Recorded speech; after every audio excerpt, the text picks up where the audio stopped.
Yeah. AJC. Whew, what a mess. Hope everybody's okay, by the way, or will be okay later today, tomorrow.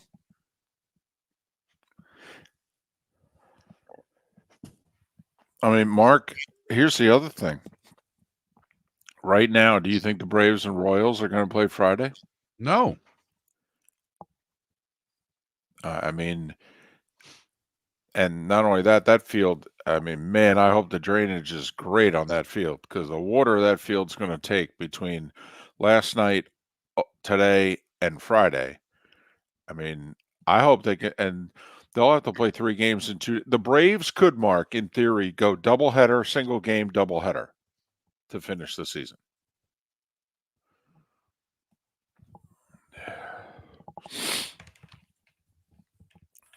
Johnny Mac, what do you mean by mess?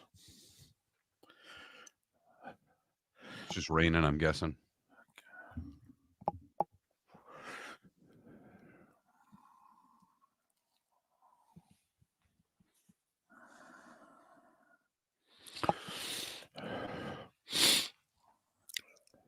Ambient, I appreciate the succinct shout out.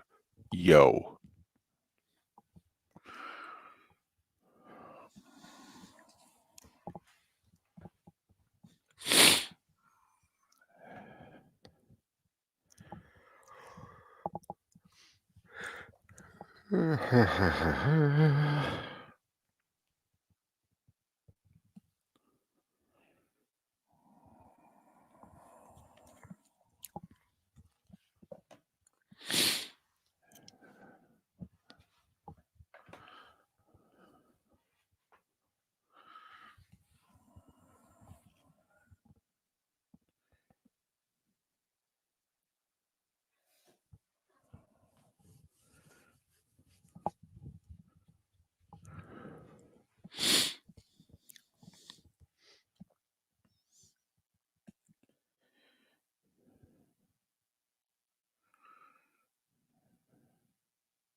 Well, congratulations, Canada Relief. But I'm with Coffin Box.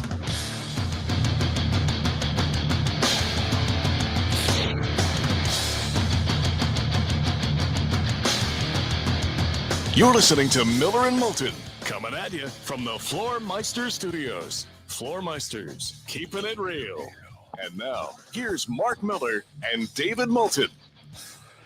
Top of the morning to you on this final Thursday of September. It's good to know what day we're actually doing the show as opposed to yesterday. Hold on one second. How the heck are you? Miller and Moulton. MillerandMoulton.com, Miller_Moulton on X. I have left the cozy confines of the Sunshine State to avoid any possible travel delays and problems with the storm. And so I'm at my mom's and Aunt Kathy's townhouse in Jersey. It's a third different place already I've done the show from this week, Mark. How about you? You changing locations on me? No, I keep doing it right here in the same spot, about a mile and a half from the house, easy drive in the morning. Good. A little rain this morning, but other than that, it was okay. All right. And dry when I left the house, pouring by the time I made the mile and a half drive. That is what happens with these storms. Oh, so you walk in all soaking wet? Pretty much. Okay. Darn. So you missed it by that much. Yep. Well, and fortunately, it's about 58 degrees in the studio, so that'll be good. So that wet will just stick to you and cold, and you'll have pneumonia by about 9:30. You got to remember that's on your side of the studio. I'm in here with all the lights and the kid. I'm fine. Okay. So I've already dried out. gotcha. You're on the heat and humidity side of the studio, Yes. right? Okay. The other side of the studio is Quebec. Yes. Um, Listen, as sports guys, and me in particular, as somebody who did local TV sports for almost 20 years, we make fun of the weather people. A little bit is jealousy. They're the stars of the news. They're treated as royalty. Okay, it's the number one thing everybody watches the local news for. Weather, weather, weather, weather, weather. I don't know if you've noticed over the last handful of years, but they've worked weather into the 6:30 network news. I don't know how many of you watch that, but all three networks who do 6:30 evening news or 5:30 Central, that they've all managed to work weather in pretty close to a nightly basis. Okay, whether they go to their own weather people or whether I think CBS has a relationship with the Weather Channel and they run. And by the way, that segment is not live. I'll just let you know. All right, that segment is taped. All right, just throwing that in there. But anyway, I mention that because we usually make fun of the weather people. We usually don't include weather in our sports talk. But I think today we're going to have to make an exception, Mark. Well, we are, because I have questions, David. Fire away. I don't know if I have answers, but I kind of like where we're starting. This early. It's a very simple question. Okay. Earlier this week, on Tuesday, I believe, the Tigers were scheduled to play the Rays at 7 o'clock or 6:40 or whenever they were going to start the game, but just 7 Right. o'clock-ish. Uh-huh. They made a decision to move the game up to 1 o'clock because there was rain coming in the Detroit area, and they did not want to play a doubleheader. Both teams at that point still vying for a wild card, still mathematically in the chase for a wild card spot. The Tigers heavy, the Rays not so much, but they moved the game up. The Rays and Tigers played ahead of the rain. Right.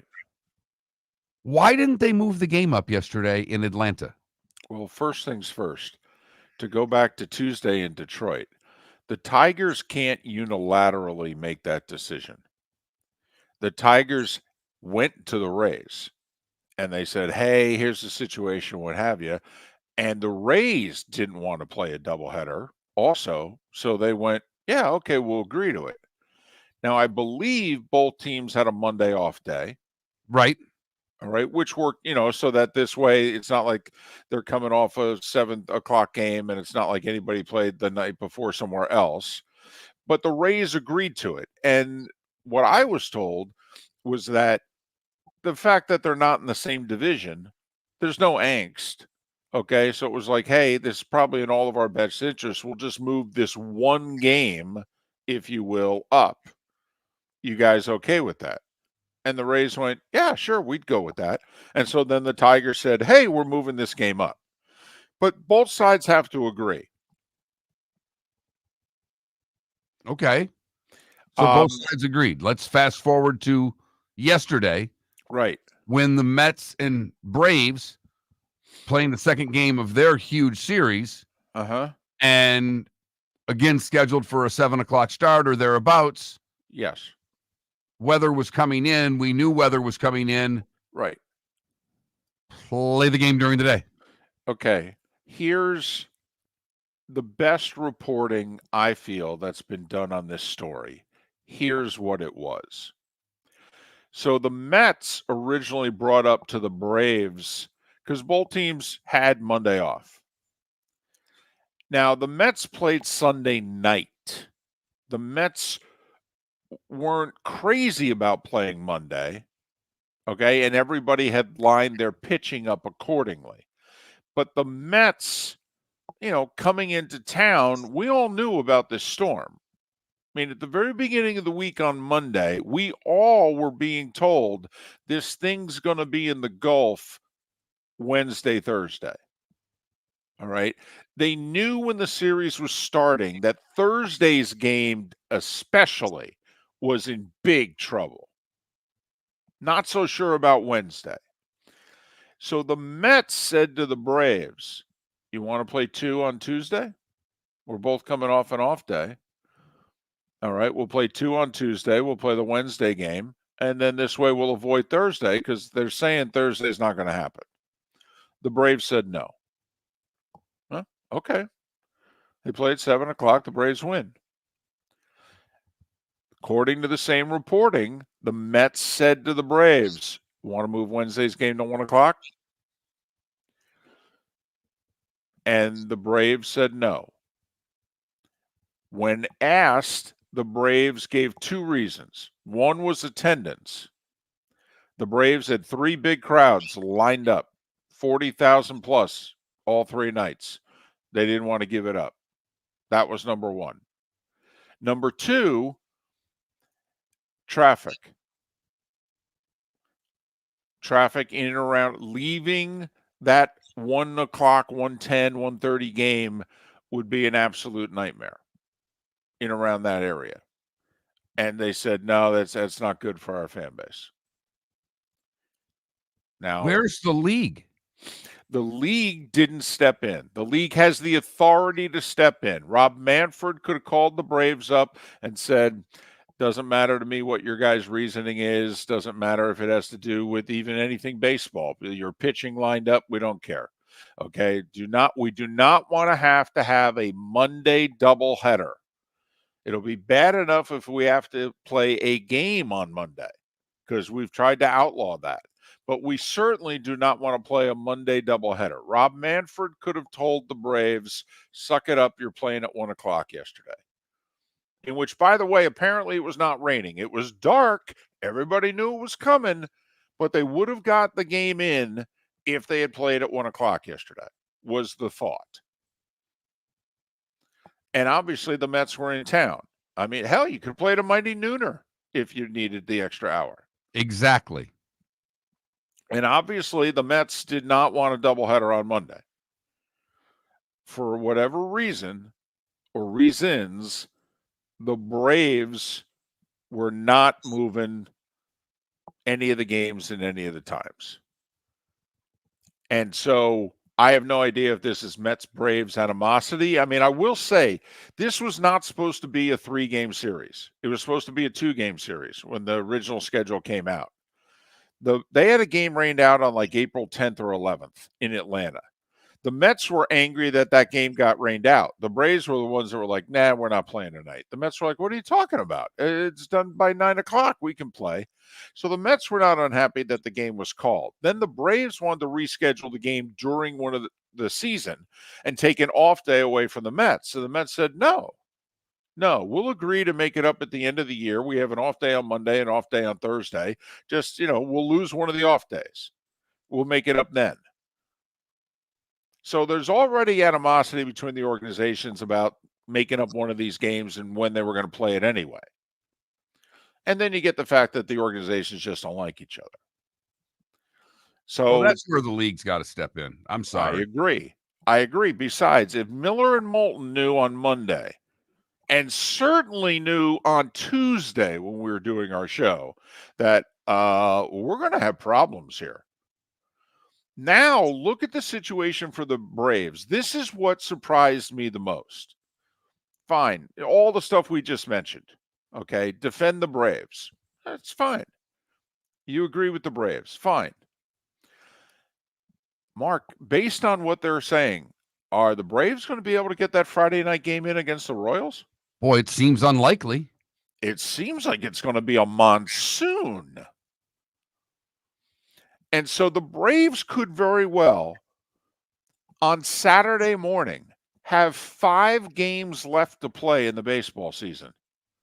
The Braves may have to go doubleheader, single game, doubleheader to end the season, to try and make the playoffs, by the way. Never mind, if you do make the playoffs, what is your pitching look like? Here's the other thing. Let's just say either the Mets or Braves or both make the playoffs. As of right now, one of them's going to have to play Tuesday. So that's what's another thing that's surprising me. Let's just say the Braves are like, we ain't doing anything. If the Mets have the idea, the answer is no. Boss, I don't know if we're going to play Friday. We're going to have to go doubleheader, single game, doubleheader. I mean, okay, yeah, sure, we hate the Mets or we think it's a bad idea, but is it really that bad of an idea? To move a game up a few hours to get one more of these games in makes no sense to me. And it makes less sense that Manfred didn't step in. There you go. That's a bad job by the commissioner, in my opinion, in not stepping in here and rectifying what should have been a simple solution. So, nobody will go on the record between Major League Baseball, the Mets, and the Braves. But all the, out of the side of their mouth, here's really what's going on. That's apparently the story. The Braves just didn't want to move any of the games, whatever their reasoning. And Major League Baseball didn't override them. Miller and Moulton. Terrific show lined up for you today. Roy Cummings to talk the Bucs, Dr. Roto to talk fantasy, and JP Shadrick will find out what's going on with the Jags. The starting lineup, starting 25 minutes away. Are you suffering from neuropathy? You experience stabbing pain, numbness, tingling, or burning in your feet? Are you tired of sleepless nights and avoiding life due to pain? If you've been diagnosed with neuropathy or experiencing pain or numbness in your feet, pick up the phone and call us right now before it's too late at 239-382-7332. Again, that's 239-382-7332. Neuropathy is a very serious and progressive disease where your nerves start to break down. Eventually, it leads to balance problems, falls, complete loss of independence, and can lead to amputation. Hi, I'm Dr. Eric Norrell, DC. Our program addresses the underlying causes and doesn't simply mask your symptoms with medication. In fact, many patients start experiencing relief from neuropathy symptoms within weeks. There's no surgery and no use of prescription drugs. Pick up the phone right now and call 239-382-7332. Call us today at Restore Health. 239-382-7332. Gentlemen, as your wife mentioned getting new flooring, but you don't want to go through the hassle, well, go see the Floor Meisters in Naples next to Costco. They understand your time and money are important, so they'll make it as painless as possible.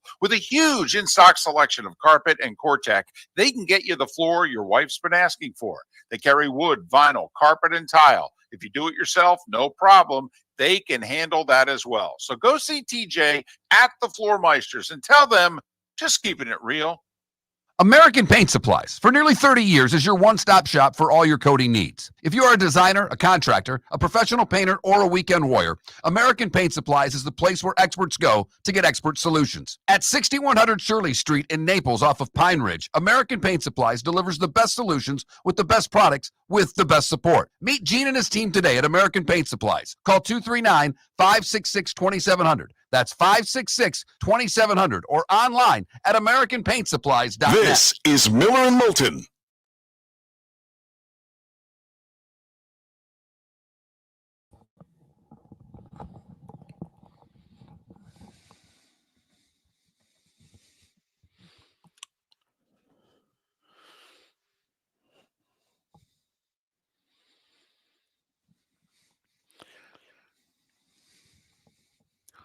Very 80s curtains, aren't they, Paul?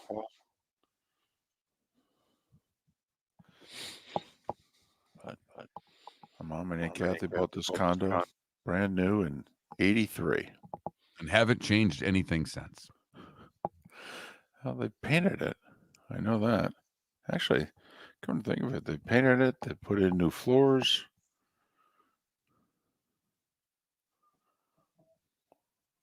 Dining room's the same, which lets you know how old the place is. It has a dining room.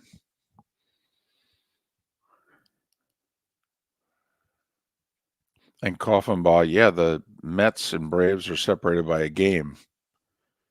And the Diamondbacks are in between them. And only two of the three will make the...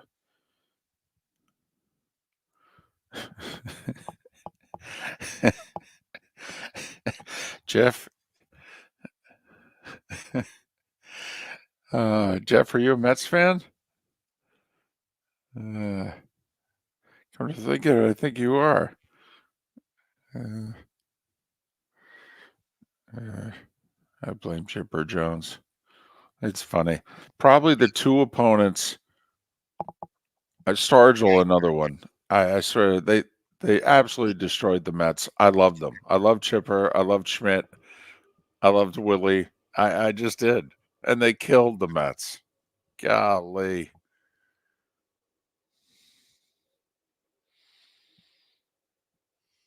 Can't tell you how many times Stargell homered and he was being interviewed by Ralph Kiner on Kiner's Corner. Golly.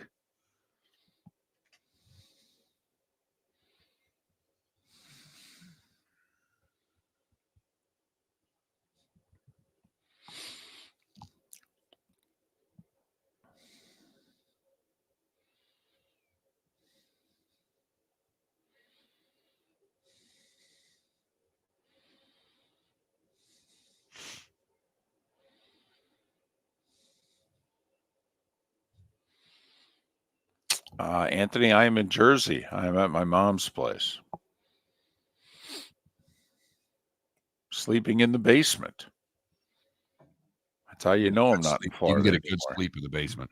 Yes, you can. Nice and cool. Yep. There's a steady noise down there. Okay, so it acts like rain.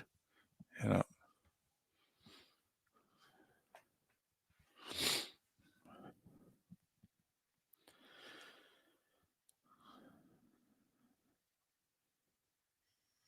Canada Relief, do you really think of all the people she could have dated that she would have picked Travis Kelce? Okay, and come up with this thing? I mean, he and the NFL have benefited far more from this than her.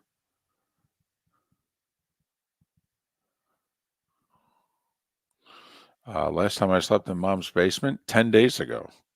Oh, no, I'm sorry. Not 10 days ago, a month ago. It's the third time I've seen her in like 5 weeks. I'll see her again in 2 weeks.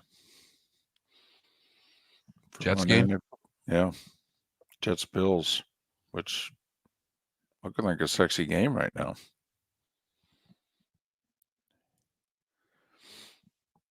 It's a key 3-game stretch for the Bills. They're at the Ravens. I don't know who they have in the middle, and they're at the Jets.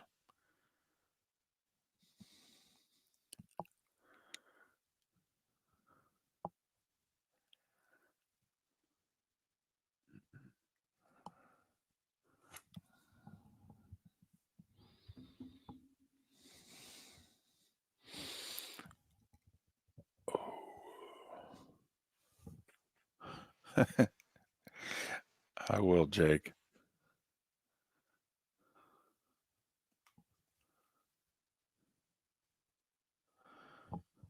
Is Wan'Dale Robinson capable of a good game, Canada Relief?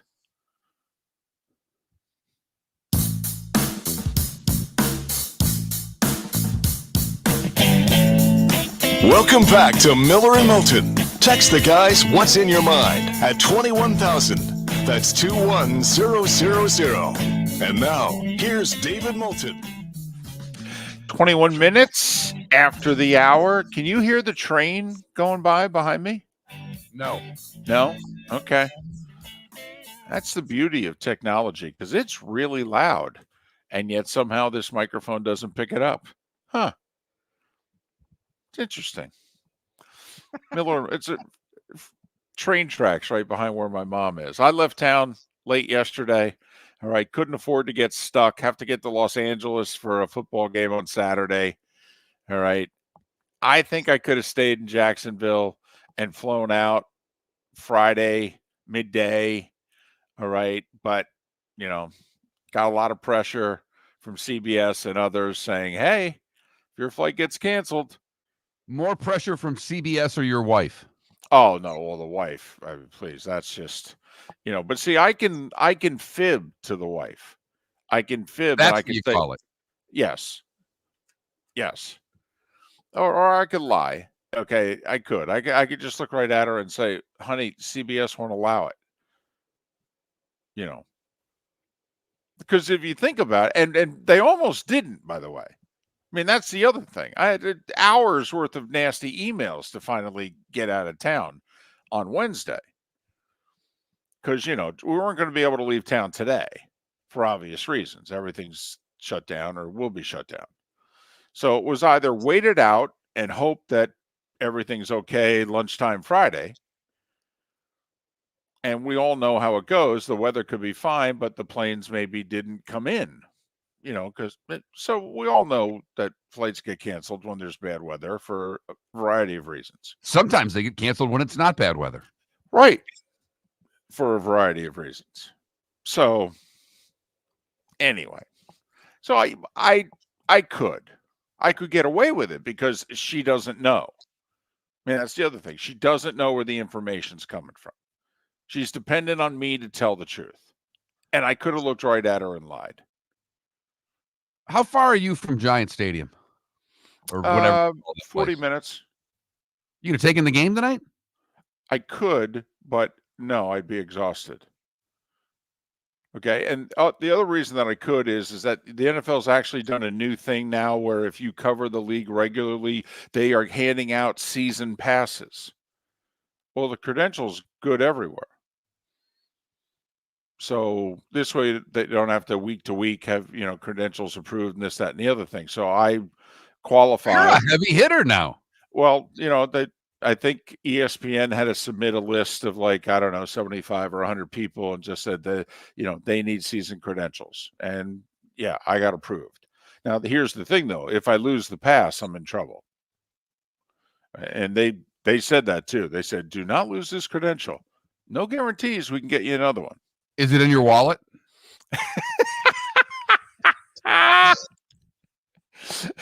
That is a cheap shot, but that is so outrageously funny that, you know what? A tip of the cap to you, Mark. Well done, sir. Thank you. Well but done. No. Is it in the wallet? No, it's in my backpack. Okay, good. It's a pretty big pass. It couldn't fit. There's no wallet it could fit in it, to be honest. If there was one, you would have it. You're probably right. I'd be at the security counter at all the airlines and what have you. You need my license. Hey, would this NFL credential work? It's got my photo on it. But Miller and Moulton coming at you from the Floormeister Studios. And let me tell you, they just keep building studios everywhere. I mean, this week alone, they built studios in Cincinnati, Jacksonville, and now Jersey. I mean, man, are they good. They're just keeping it real, David. Floormeister's keeping it real. Exactly. Hey, speaking of keeping it real. So the story that probably intrigued us the most yesterday was this whole UNLV quarterback. So now whose side are you believing? Because both sides have made their case publicly. And UNLV's case, they're like, yeah, we've done everything that we promised we would do. Matt Sluka is the UNLV quarterback who left the team via social media late Tuesday night. They're undefeated, by the way. They're ranked in one of the two polls.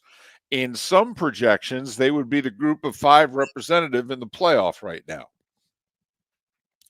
He and his dad, by the way, have also said in the last 18 hours that it's on them in this sense. They were given a verbal promise by the offensive coordinator of a $100,000 fee to play there.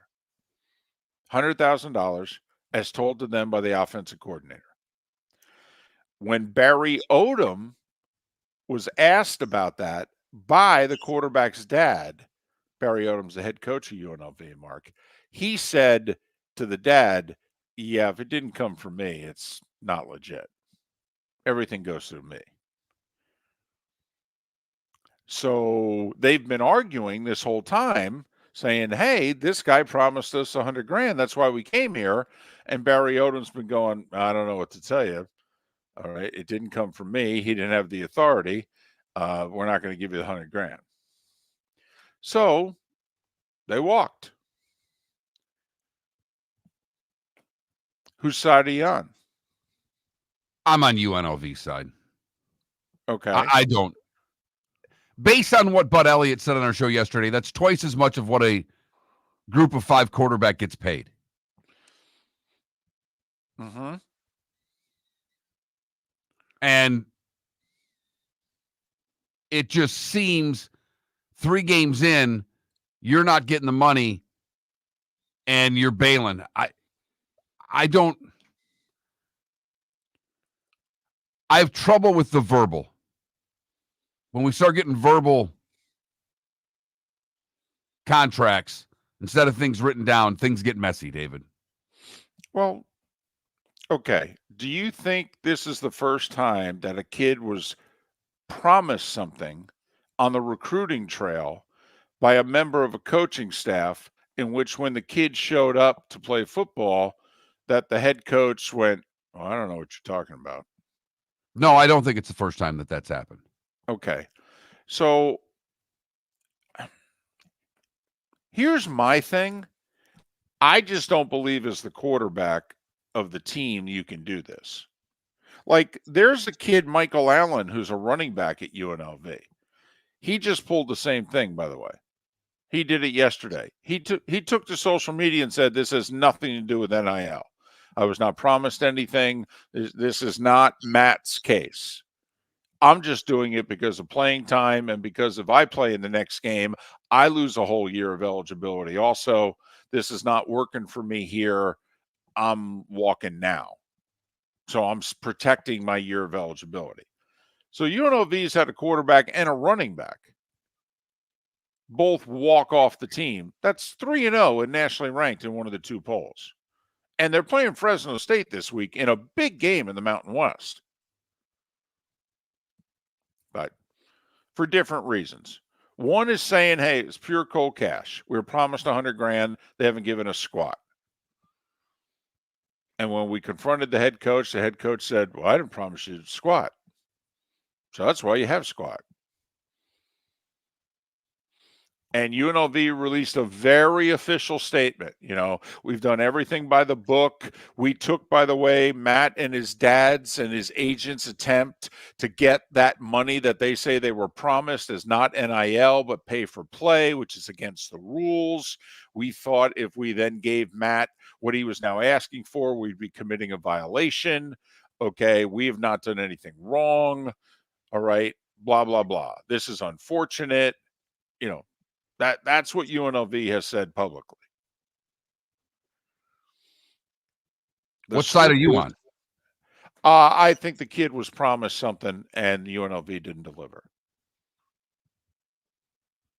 Now, I also don't doubt that he was not promised it by the head coach. But because, Mark, we talk about it all the time. A lot of the assistants are the ones recruiting the guys. And you went there because of this particular assistant coach. So, anyway, UNLV's going to have a new quarterback. Gentlemen, as your wife mentioned getting new flooring, but you don't want to go through the hassle, well, go see the Floor Meisters in Naples next to Costco. They understand your time and money are important, so they'll make it as painless as possible. With a huge in-stock selection of carpet and Cortec, they can get you the floor your wife's been asking for. They carry wood, vinyl, carpet, and tile. If you do it yourself, no problem. They can handle that as well. So go see TJ at the Floor Meisters and tell them, just keeping it real. Is snoring bothering your spouse? Would you like to sleep in the same bed again? Do you know that snoring can affect your sleep cycle and cause lower testosterone levels? At Sleep Treatment Direct, we have easy solutions. We have a simple laser procedure that can improve snoring in 10 minutes. If you would like to get back in the same bed or are looking for a natural way to treat low testosterone, give us a call at 239-444-1741. That's 239-444-1741. Or go to sleeptreatmentdirect.com. That's sleeptreatmentdirect.com. Sleep Treatment Direct. Sleep safe and sound. The Cape Coral Police Department is growing. They are currently looking for police officers and are offering a $10,000 signing bonus to newly hired officers. If you desire a career in law enforcement, or if you are already in law enforcement and thinking about making a move to a better agency, think Cape Coral Police Department. If you're looking for a police department that is committed to excellence, that invests in the highest level of training, state-of-the-art equipment, and some of the highest compensation in all of Southwest Florida, then the Cape Coral Police Department is for you. Visit capecops.com. That's capecops.com. Mark Miller for Molly Maid. Why Molly Maid, you ask? Trust. Moulton was a customer for 15 years. Affordability. Didn't I just say Moulton was a customer for 15 years? Worry-free services. Our professional house cleaners are fully insured and a 24-hour warranty. Call Molly Maids today at 239-774-5839. That's 239-774-5839 or online at mollymaid.com/FTMYERS. That's mollymaid.com/FTMYERS. This is Miller and Moulton.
Well, DC, don't you think that this is how it went? That, he promised them whatever he promised them, and the kids are like, you're good for this, and, blah, blah, blah. And how many of us have taken a job based on something in the interview process we were told, and shortly thereafter, it's like, well, wait a minute, you guys told me this. Well, I don't know what to tell you. We're doing that.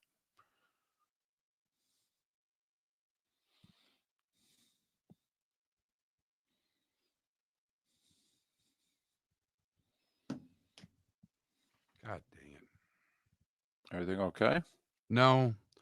You got to log on to every computer here with a password, and then it calls you for a dual authentication. Mm-hmm. And it won't call me, so I kept doing it. Now it's disabled me, so now I can't get the podcast done.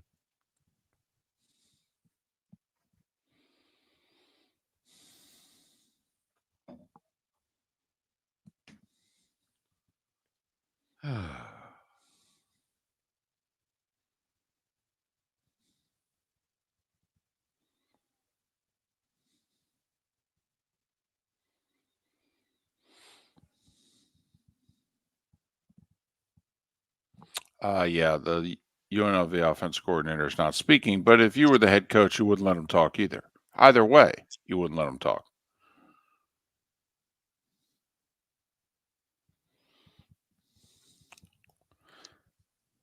Mark, you're being asked, are you a pumpkin spice in your coffee guy? God, no.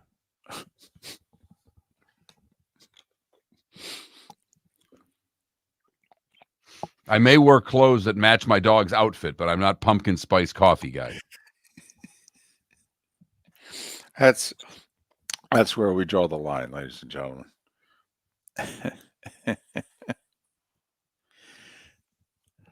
God.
Welcome back to Miller and Moulton. Text the guys what's in your mind at 21,000. That's 21000. And now, here's David Moulton. 22 minutes before the hour. Thanks so much for being with us. Got a good show lined up for you today. We think we've got a good football season lined up for you in terms of our regular guests and days and times. You know, they call it in the biz, ladies and gentlemen, appointment listening. That's what we're trying to create, appointment listening. I don't know who they are. Actually, they are consultants. You know, whatever. But we've got Roy Cummings coming up at the top of the 8 o'clock hour Eastern. Dr. Roto 2 hours from now to answer all your fantasy questions. And JP Shadrick to answer the burning question in Jacksonville. What in the wide world of sports is going on here? JP's got a busy weekend, too. He's got a college football game Saturday. He's got to do the Jags radio network thing Sunday. And he's doing Westwood One Monday Night Football. The Titans and the Dolphins. The first of the doubleheader. Yeah. So he's busy. If he can get to all these games. That is true. That is true. Time now for...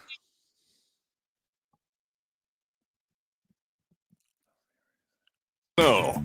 Here is the starting five. And we were just talking about Monday Night Football. How about Thursday Night Football? We'll start with the NFL. You ready for Cowboys and Giants in prime time? We never get that. Dallas is 6-point favorite. Does that surprise you? Does that seem a little high? Seems a little high, but Dallas, Thursday nights, they own the Giants. Own the Giants. This is a really one-sided contest, so I think the line has more to do with that than anything else, David. Both teams 1-2. I think it's a bigger game for the Cowboys than we realize. To me, this is kind of like Monday night in Cincinnati was for the Bengals.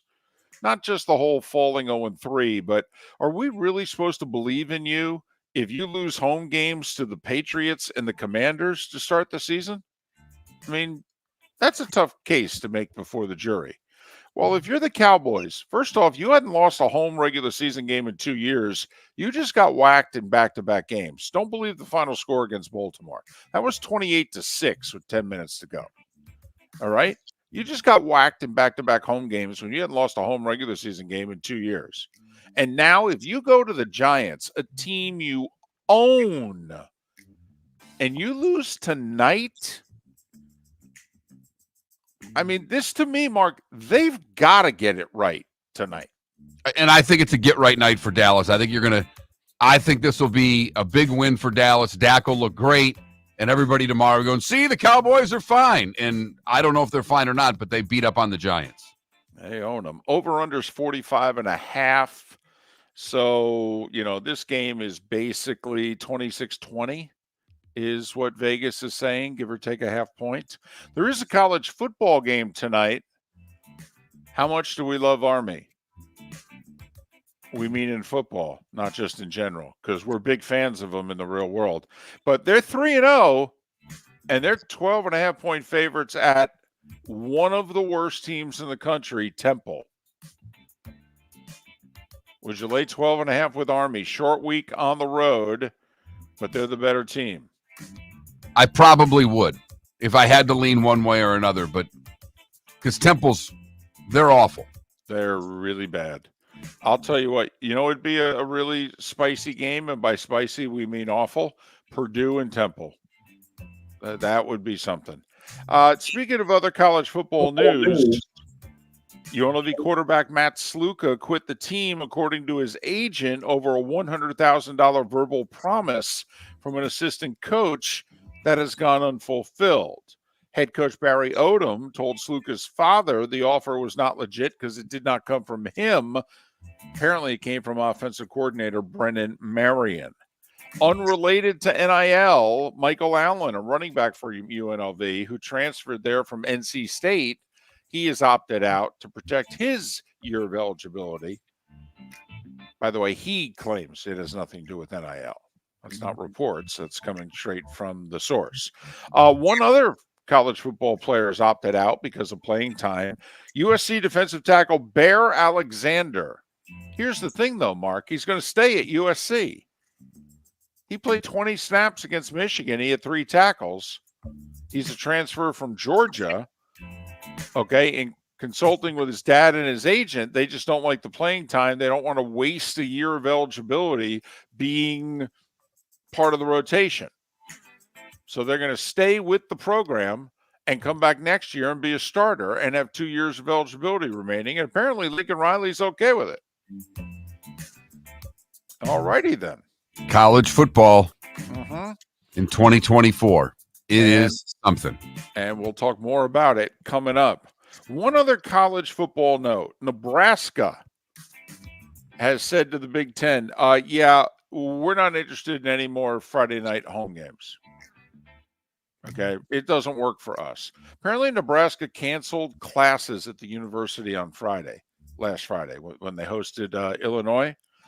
And they said, listen, we'll do the traditional Black Friday game every other year with Iowa. We have no problems doing the Black Friday game. But Nebraska has joined Ohio State, Michigan, and Penn State, who have all said to the league, yeah, we ain't doing home games on Friday nights. You want to put us on the road on Friday? We can't do anything about that. We ain't doing the Friday night home thing. Don't even try to schedule it.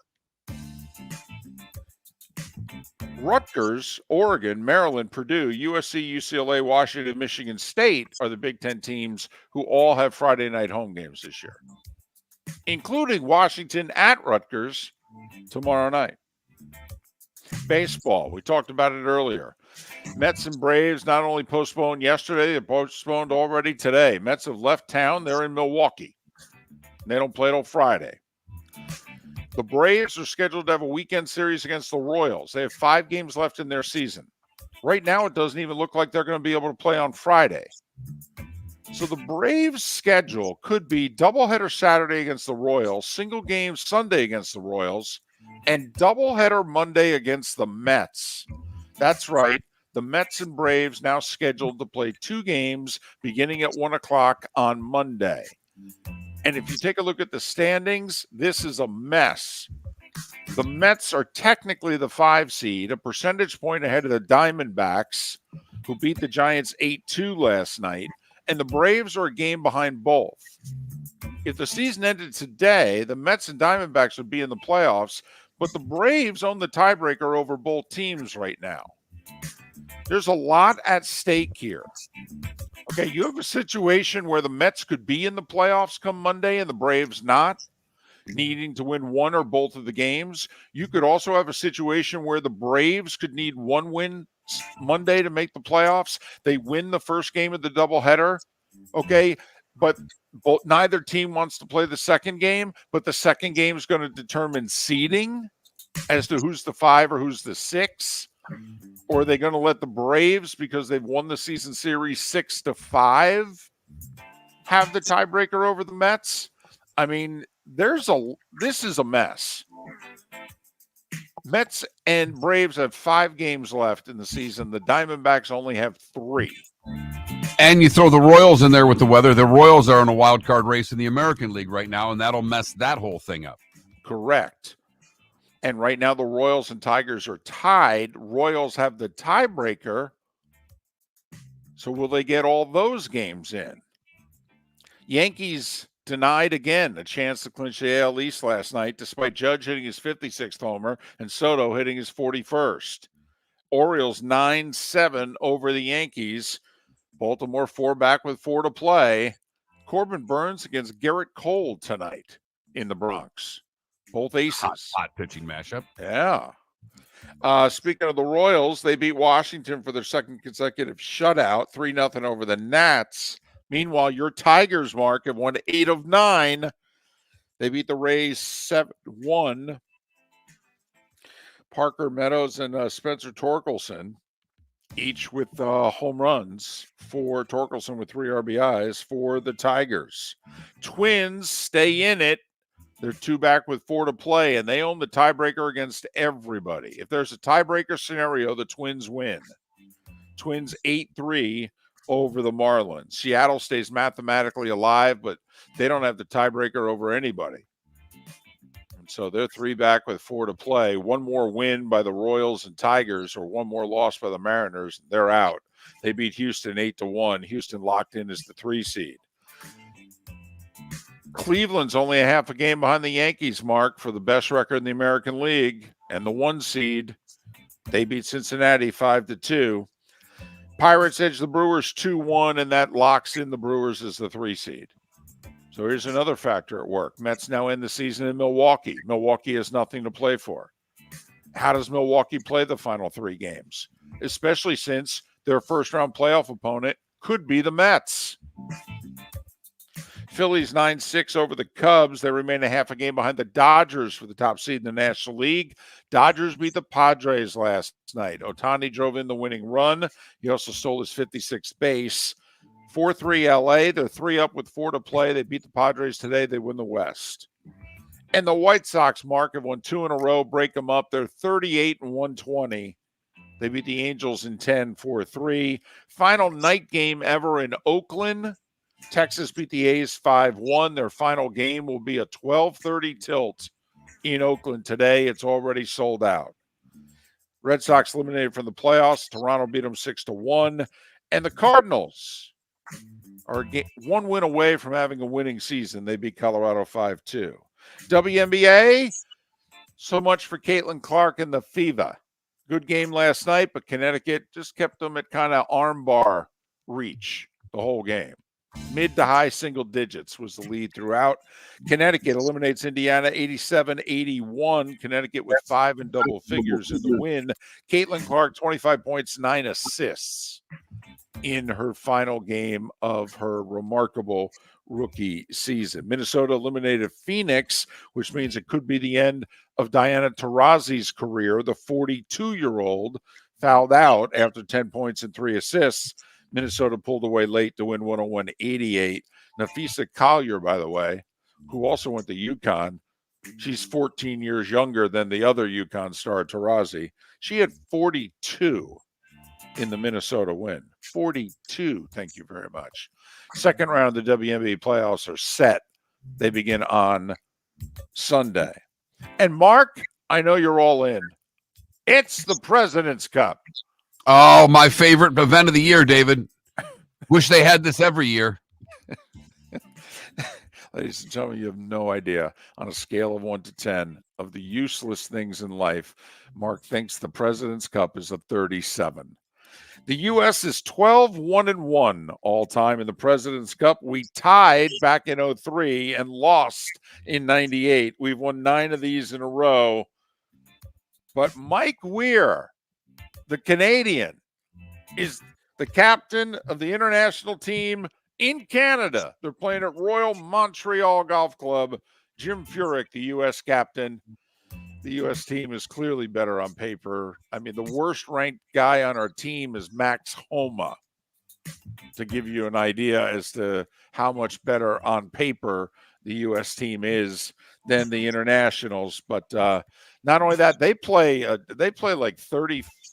I mean, you know, the Ryder Cup is, you know, first to 14 and a half. I think this sucker's first to like 17 and a half or something. They play more matches. They play more matches. Yeah, and they play 4 days instead of 3, so it gets underway today. And as we approach 8 minutes before the hour, that was the starting 5. 5 big stories you need to know here on Miller and Moulton. Or 4 big stories you need to know and a President's Cup update. Depends on how you want to look at it. Wow.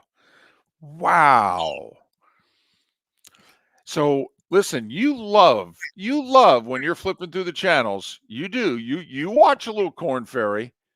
You watch a little DP World Tour. Okay, you do. I know you do. You watch even occasionally a little LPGA if it's Nelly Corda or Charlie Hull. Okay, are you telling me you will not at any point in time cross paths with the President's Cup? Oh. You know you will. You know you will. The problem is it's on when I leave the show and go home, it'll be on. Yes, it's on in the afternoon, and you love afternoon sports. I do. Today will be easy to avoid. Tigers play at 1. Okay.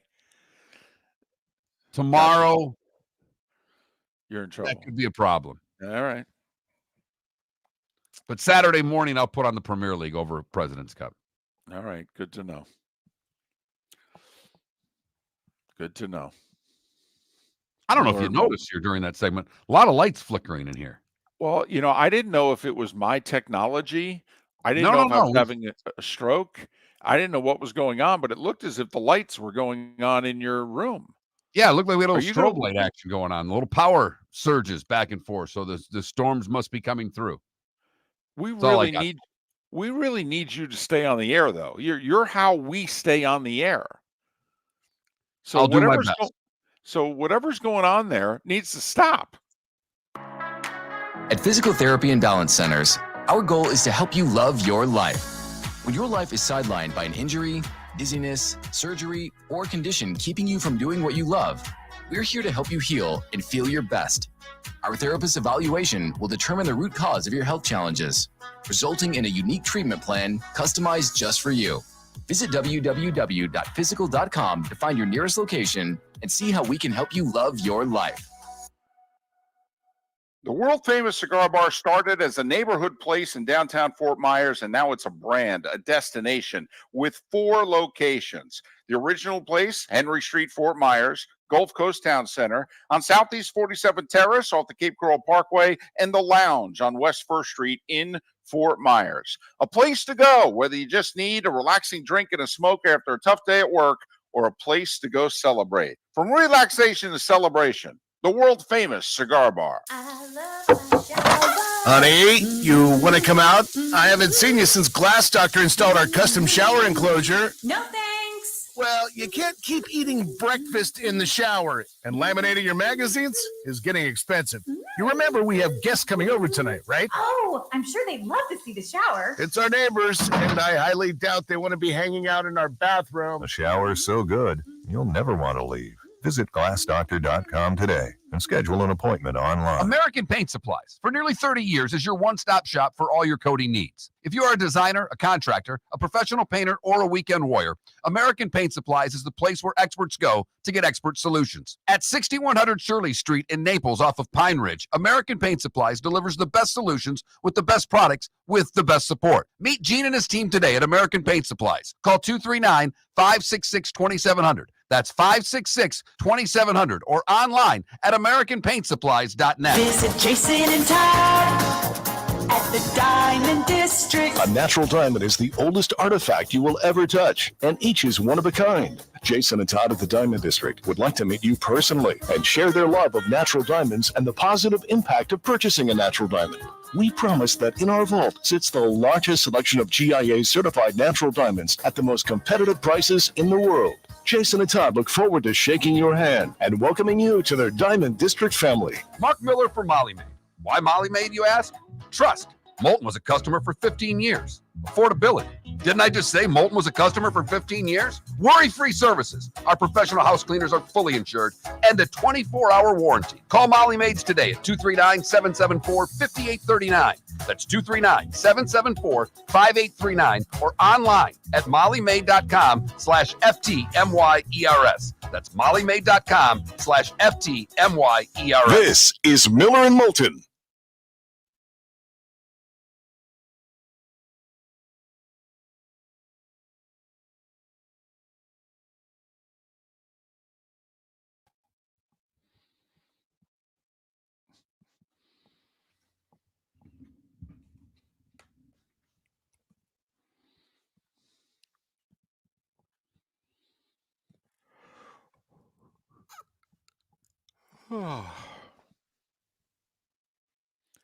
Smithfield, North Carolina.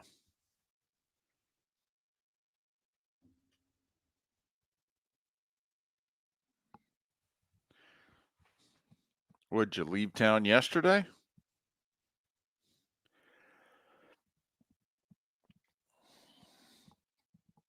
Well, safe travels, Wancho, and all the best to everybody out there.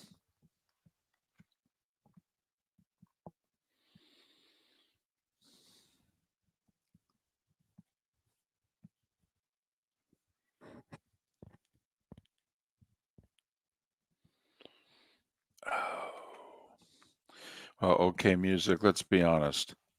Do we really think if the truth and the whole truth was told about Vinnie Mac, it wouldn't be a hit piece?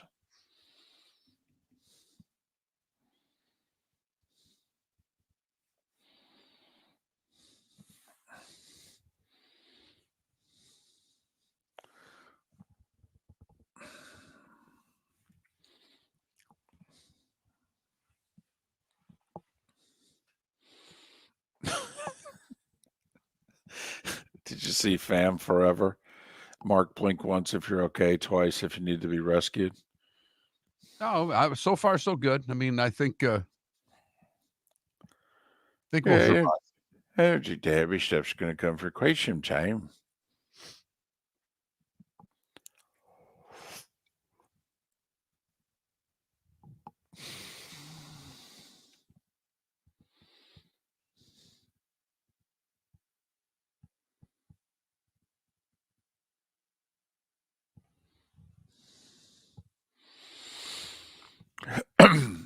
RCB, what makes you think the Giants have a good chance?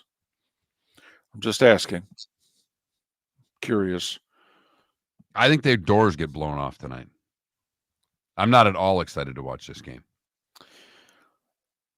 They also apparently, it's been like a few games since they've sacked Dak. I mean, you know, they have been getting dominated by the Cowboys when they play. 40-0, you know. It's oof.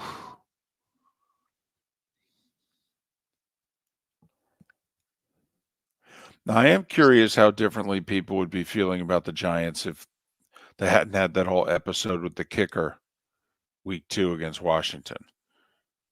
Because they really should be 2-1 right now. Yes, they should. But it happens. Oh, you're right about that, RCB. Played better competition, goodness knows, than the Giants have. I hope you're right. I'd love to see the Giants win.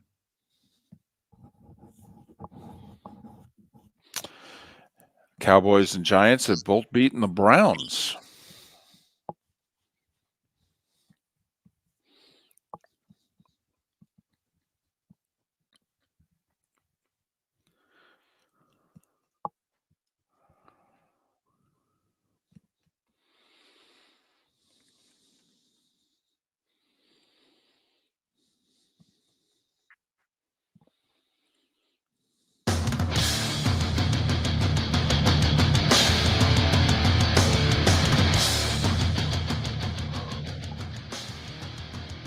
You're listening to Miller and Moulton, coming at you from the Floormeister Studios. Floormeisters, keeping it real. And now, here's Mark Miller and David Moulton. Hour 2 of Miller and Moulton on this Thursday. And we hope that everyone listening, wherever it may be, that you will end up okay when this storm is done. We know many of you are in or will be affected in some way by the storm, so we hope it ends up okay for everyone. 21,000 on the text line is how you can chime into the show. If you have not done so in the last 2 months, the keyword has changed. You need to type in Miller at 21,000 in order to send in your text, whether it be about who do you like tonight, the Giants or the Cowboys. Dallas is 6-point favorite. Your thoughts on the college football world and where we're at now, where guys are just redshirting and transferring 3 games into the season for playing time reasons, for NIL reasons, pay for play reasons, whatever you want to call it. That's where we're at. And Mark, I was going to ask you. So if you and I are on the committee and everyone listening is on the committee, and listen, you and I said years ago, I even don't even think it was in this, our third act, as we like to call it. I think it was during our first act, but certainly in our second act, in which we said, here's what's coming, and it's going to be messy, and we're okay with it. And it's going to take 5 years to figure it all out. Well, we're probably in year 3. I would say, because I think this started around 2022. So we're in year 3 of our 5-year mess. But I don't think we're any closer to a solution. The NCAA thinks they are, but it's in court, and we know if it's in court, the NCAA is going to lose. So And lose badly, by the way. right. So I'm curious. Let's just say the NCAA doesn't get the reform that they're trying to negotiate because it's going to be shot down in the courts.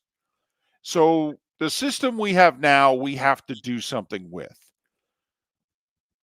With what's happened this week, wouldn't we all agree that we don't like what's happened in the last 48 hours? Agreed? Absolutely.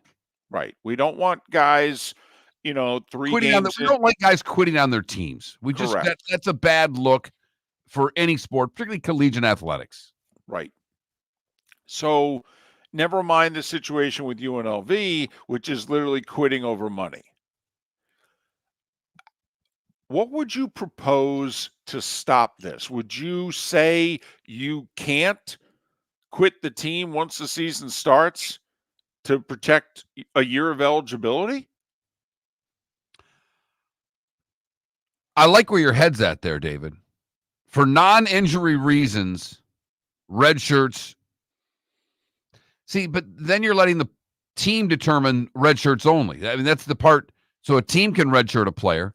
Which, remember, that's how it used to be. I mean, how many times did coaching staffs and what have you redshirt a kid? And a kid wanted to play, and they're like, nah, you're not going to play regularly, and I'm not going to lose a year of your eligibility over you playing 10 snaps a game. No, sorry. You're redshirting this year. So do you eliminate red shirts, period? Do you? And I've had a few people over the years say to me, what if we just gave football players 5 years? 5 years. Take away all red shirts and they get 5 years. Right. 5 years eligibility, period. You transfer, do whatever you want, you get 5. Right. Do you think that because Michael Allen, the running back from UNLV, he's already transferred to UNLV from NC State. The USC defensive tackle, Bear Alexander, who shut it down on USC yesterday and is not leaving the program, by the way. He just doesn't like the fact he's not getting enough playing time, and he's not going to burn one of his remaining years of eligibility being a rotational player. He had 20 snaps against Michigan. He's like, yeah, that ain't working for me. Okay, so I ain't playing the rest of this year. Okay, I want to be higher up in the rotation. If I'm going to burn a year of eligibility, it's going to be with 40 and 50 snaps. Okay, is that the solution where we say to Michael Allen and Bear Alexander, well, I don't know what to tell you, man. This is one of your 5 years. I like that because it eliminates the red shirting on all sides. Now, coaches can't do it as well. Now, can you get away with it with football and not do it in the other sports? I doubt it. Which gets us closer to what we think is going to happen, which is football is literally just going to break away. Now, what if the NCAA agreed to it, by the way? Just like Social Security is not part of our budget, it's its own separate budgetary item. The Congress at some point in time agreed to that. Why isn't it included in with everything else? Okay, it's his own separate thing. Could the NCAA agree to that? In which football's its own separate thing. The other 20-something sports, we all play by these rules. I think you'd honk off some basketball programs on both the men's and women's side, but outside of that, I don't know how much harm you'd cause. I don't know. There are lawyers out there. You tell me if that's going to get us in trouble in federal court, and somehow is Title IX involved in this, and somehow, we're not denying scholarships for anybody, but we are giving football players an extra year of eligibility. So, all right, but that's one proposal then. So we would like to propose, hey, listen, the NCAA is trying to do something right now. It's being fought in court. So you and I are going to do something. It'll probably get fought in court, but that's one of our solutions. We're going to go football players. Everybody gets 5. I would do that. So injury, by the way. That. So just so you know, you lose 2 of your years to injury. Freshman year, you tear up your Achilles. Junior year, you tear up your knee. I don't know what to tell you, buddy. That's 2 of your 5.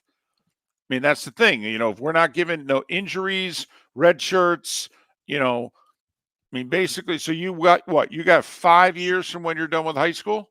Yes. So the I'd be fine with 24, that. so the 24, now, are we going to be okay with Mormon missions? And I'm being serious here. Does that count? You go on a 2-year Mormon mission, you come back at 20. Or did you lose 2 of your 5? I don't think so. Okay, so we're going to do 5 years from when you enroll in college. The Yeah. clock starts the minute you walk on a college campus. Any college campus, by the way, D2, D3, NAIA, junior college, the minute you are officially enrolled in a college, the clock starts. Okay, I'm fine with that. Just got to lay down, we're going to try to set some rules here. Because that's the other thing. Nobody's proposing it. Everybody's complaining about the last 48 hours. Well, okay, let's try to fix it. And this might not have stopped, and these guys are doing what they're doing, by the way. But we're just saying, just so you know, I mean, Michael Allen and Bear Alexander are both doing what they're doing to preserve a year of eligibility. And what we're saying is, you ain't preserving nothing. In the quarterback's case, this is the only time he's going to get paid. I think the D lineman feels that it's hurting his chances for what he wants to do, and that's get to play on Sundays. Exactly. Right. He wants 2 years as a every down player to have that on his resume and tape going into the NFL as opposed to only next year. Correct. Now, let's talk about the money. How do we fix what just happened with Sluka? Don't we have to have contracts? I mean, I hate to go back to what Miller and Moulton keep going back to, but come on. Don't we need contracts? Don't they need to be employees? But fine. Technically, you don't want them to be employees. Don't we need contracts? So this way, this doesn't happen. I mean, everybody knows what the deal is. I mean, before he is given the scholarship at UNLV, he knows what it is he's going to get paid. They have to put it in writing. Isn't it like a job offer, Mark? You interview with me. I verbally say I'm going to give you X. I put the job offer in front of you. You go, hey, what happened to what you promised me? And then you could turn the job down. Yeah, I don't see how contracts aren't a necessity for these college players. And I would think if they have agents, how could agents be operating without contracts? Well, right. I don't know how this can happen. So don't we now need contracts? And by the way, contracts that are very easy to get. They don't go into a secret thing somewhere. No. Oh, everybody, the whole public record thing. No, it's very easy to look up. Now it'll be more difficult. You got public universities, private universities. We get it. But if you're the NCAA, I think you say to the private universities, I don't know what to tell you. You want to keep the stuff away from the people. We need to know. All right. You want to join our country club. We have to know what's going on. So we want contracts that are out in the open. And 5 years of eligibility. And 5 years of eligibility. The clock starts the minute you step foot on a college campus at any level. And this ends medical red shirts. It ends all red shirts. You've got 5 years. Now, the other side of that is you get 5 years. I mean, think about it. Back in the day, Tim Tebow would have had another year. Doesn't mean they have to take it. Doesn't mean they can't leave early and go to the league after 3 years, because those rules aren't going to change. Right. But I mean, in theory, if we're giving you 5, you could play 5 full.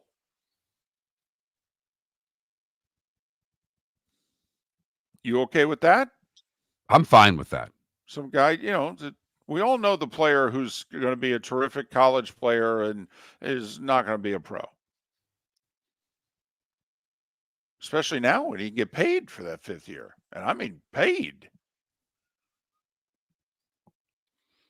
So do we think that's enough? Do we need to come up with anything besides that? I think it's a great start. So contracts. Yeah. No, I just think that there's probably something we're missing. All right.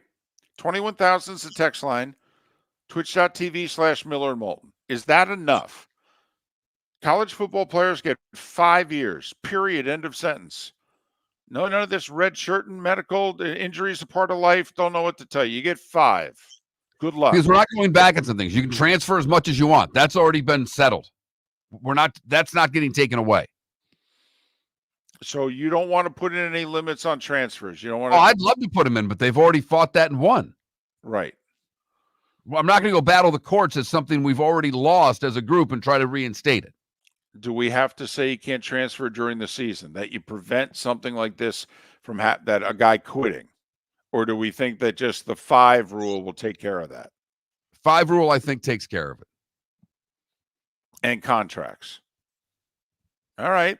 That's Miller and Moulton's solution for college football. Is that enough? The world-famous cigar bar started as a neighborhood place in downtown Fort Myers, and now it's a brand, a destination, with 4 locations. The original place, Henry Street, Fort Myers, Gulf Coast Town Center, on Southeast 47th Terrace off the Cape Coral Parkway, and the Lounge on West 1st Street in Fort Myers. A place to go, whether you just need a relaxing drink and a smoke after a tough day at work, or a place to go celebrate. From relaxation to celebration, the world-famous cigar bar. Gentlemen, as your wife mentioned getting new flooring, but you don't want to go through the hassle, well, go see the Floormeisters in Naples next to Costco. They understand your time and money are important, so they'll make it as painless as possible. With a huge in-stock selection of carpet and Cortec, they can get you the floor your wife's been asking for. They carry wood, vinyl, carpet, and tile. If you do it yourself, no problem. They can handle that as well. So go see TJ at the Floormeisters and tell them, just keeping it real. The Cape Coral Police Department is growing. They are currently looking for police officers and are offering a $10,000 signing bonus to newly hired officers. If you desire a career in law enforcement, or if you are already in law enforcement and thinking about making a move to a better agency, think Cape Coral Police Department. If you're looking for a police department that is committed to excellence, that invests in the highest level of training, state-of-the-art equipment, and some of the highest compensation in all of Southwest Florida, then the Cape Coral Police Department is for you. Visit capecops.com. That's capecops.com. At Physical Therapy and Balance Centers, our goal is to help you love your life. When your life is sidelined by an injury, dizziness, surgery, or condition keeping you from doing what you love, we're here to help you heal and feel your best. Our therapist evaluation will determine the root cause of your health challenges, resulting in a unique treatment plan customized just for you. Visit www.physical.com to find your nearest location and see how we can help you love your life. This is Miller and Moulton.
You're listening to Miller and Moulton. And now, here's Mark Miller and David Moulton. 21 minutes past the hour. Roy Cummings will join us coming up at the top of the hour. Dr. Roto in a little more than an hour to answer your fantasy questions. Diamond District bonus hour will get underway at 9 Eastern with JP Shadrick talking Jags and, well, he's prepping for Oklahoma-Auburn to broadcast it on Westwood One. He's prepping for the Titans and the Dolphins to broadcast it on Westwood One. So there's a few things we can talk to JP Shadrick about coming up at 9 a.m. Eastern. Titans and Dolphins. Ooh, a barn burner. Yes, it is. And Will Levis could be the best quarterback on the field. Oh, my. Wow. That's a true could be. statement you just said right there, and it's a I said scary one could at be. that. It is. It is. In fact, that could be our Monday poll question where we find out who's starting for the Dolphins. All right, who's the better quarterback? And we'll just put that up there. That'll be our Monday poll question. Hey, I know you're a big fan of unwritten rules. Huge fan. Love them. Always have been. Did you pay any attention at all to the Reds Guardians game last night? I did not. Okay. Well, and I don't blame you. apologize. You have a life. You do. Okay. You're a well-adjusted guy with, a glorious bride and a wonderful 10-year-old daughter, never mind your son who's, already out in the real world. Okay. I understand. You've got a life. I get it. You got meals to cook, you got kids to pick up from sports, and I get it. So the Guardians Reds slipped by you. So Cleveland, it wasn't one pitcher though, because it's 2024, and actually I think that their starter get hurt, and so anyway, so they're in the 7th inning, and they're leading 2-0 against the Reds, and the guy for the Reds, Cleveland's got a perfect game going, just so you know. Perfect game. Okay. But it's 2-0. But the Reds are eliminated. Guardians have already clinched the Central, but the Guardians are playing for the 1 seed. Whether they're going to be the 1 or the 2, them are the Yankees. So anyway, guy leads off the 7th for the Reds with a bunt. Some people are upset.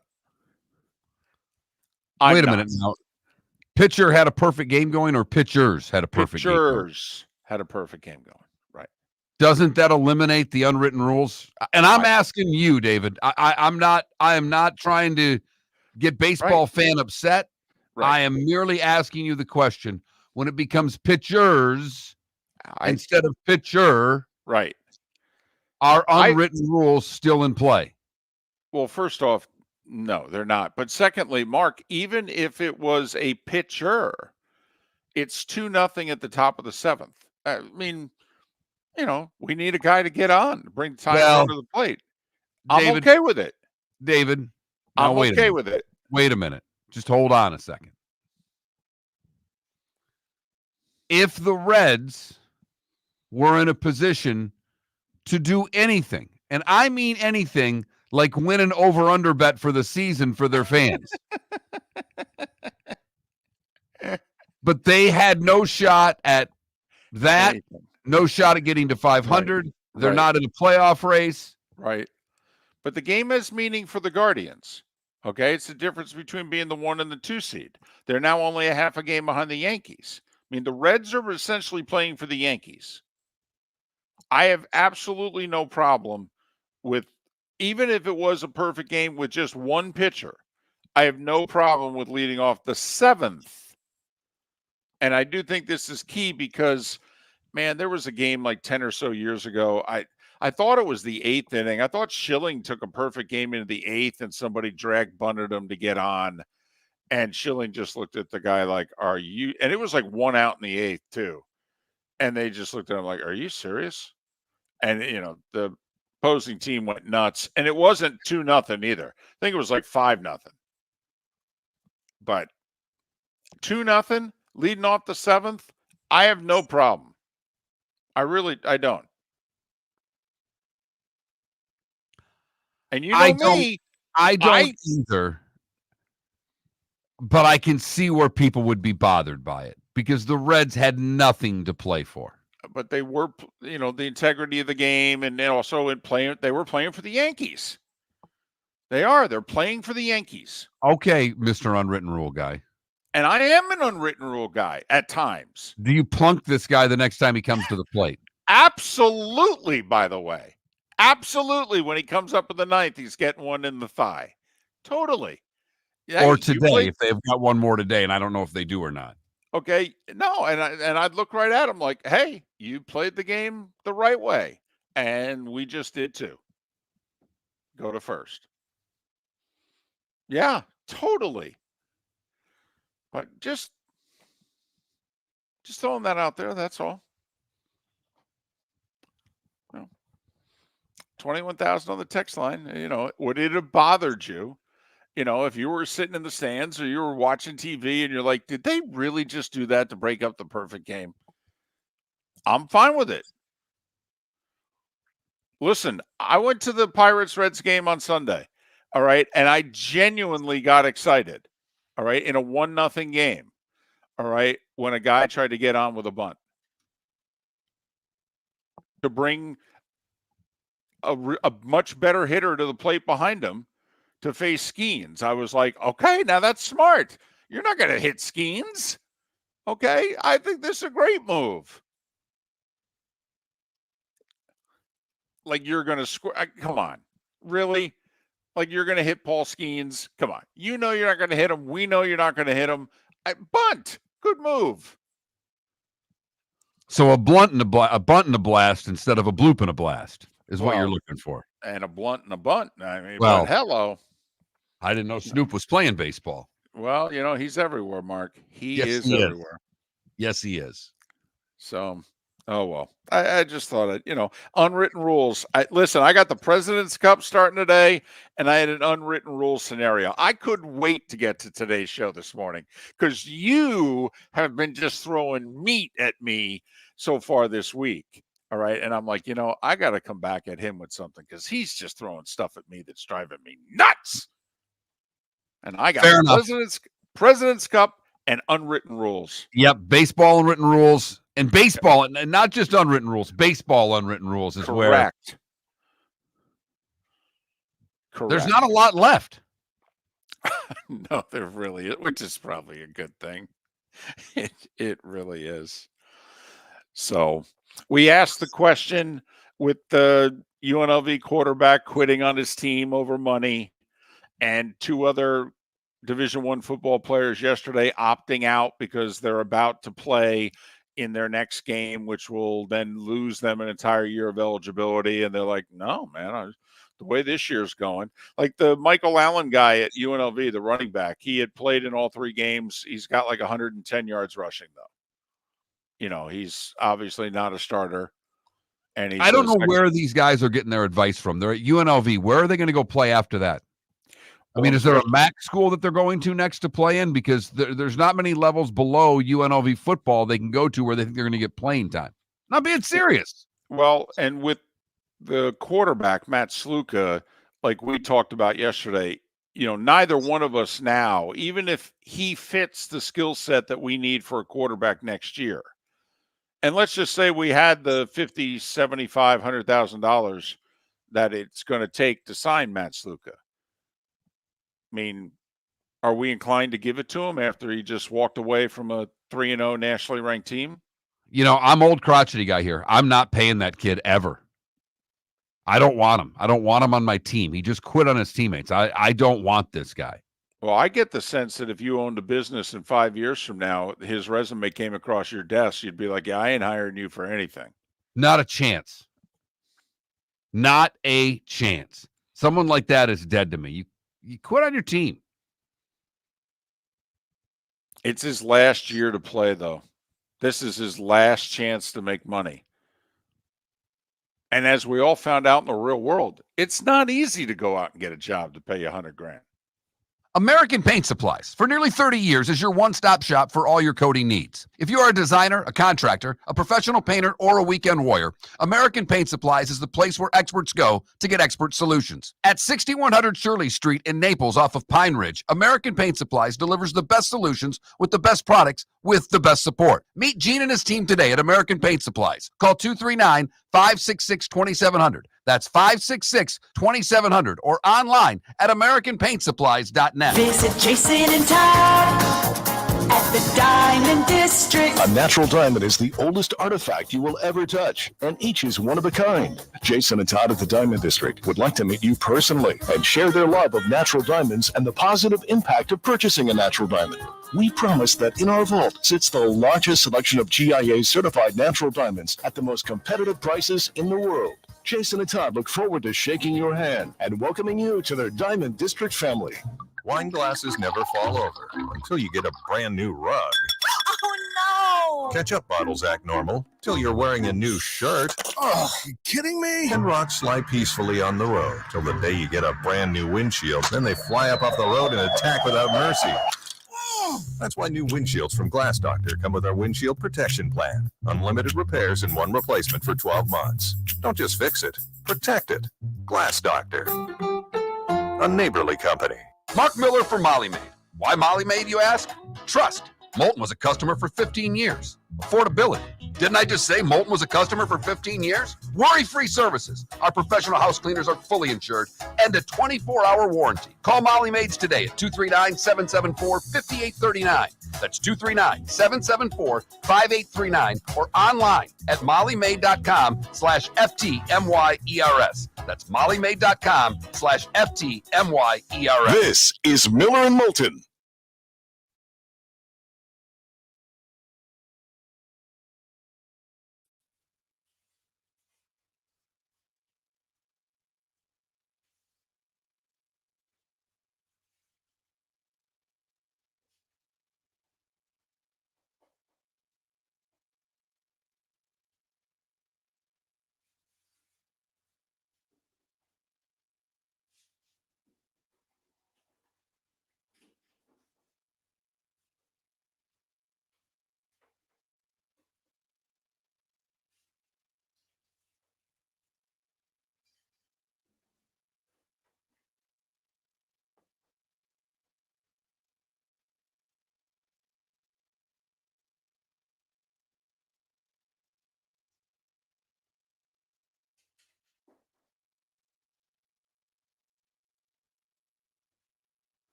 So, David. Oh.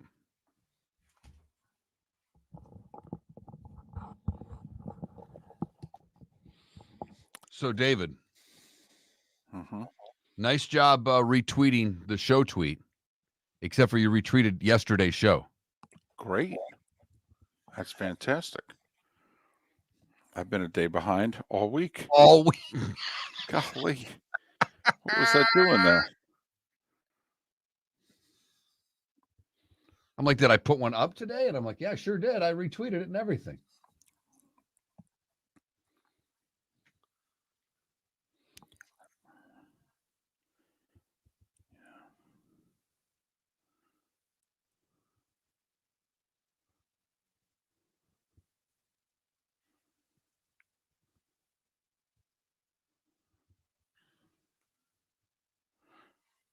Do you want to make the poll question, by the way, whose side are you on?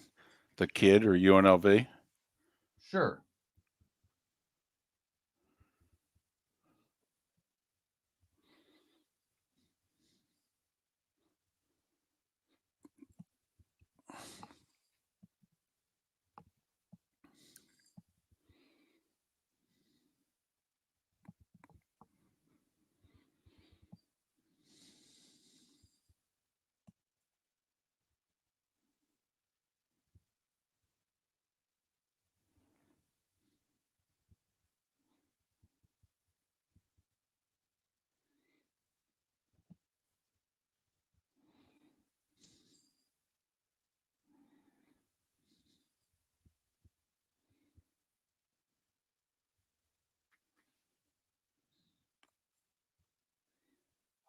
UNLV QB has quit the team over money. He claimed he was promised $100K. The coach disputes the promise. I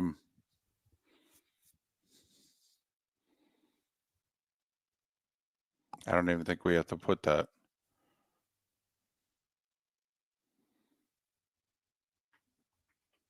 All right, I got 50 seconds. How do you want to word this sucker?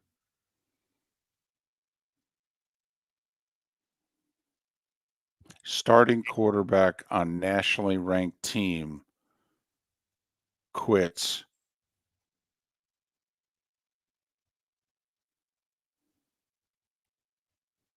over 100K dispute. Whose side are you on? Quarterback, team.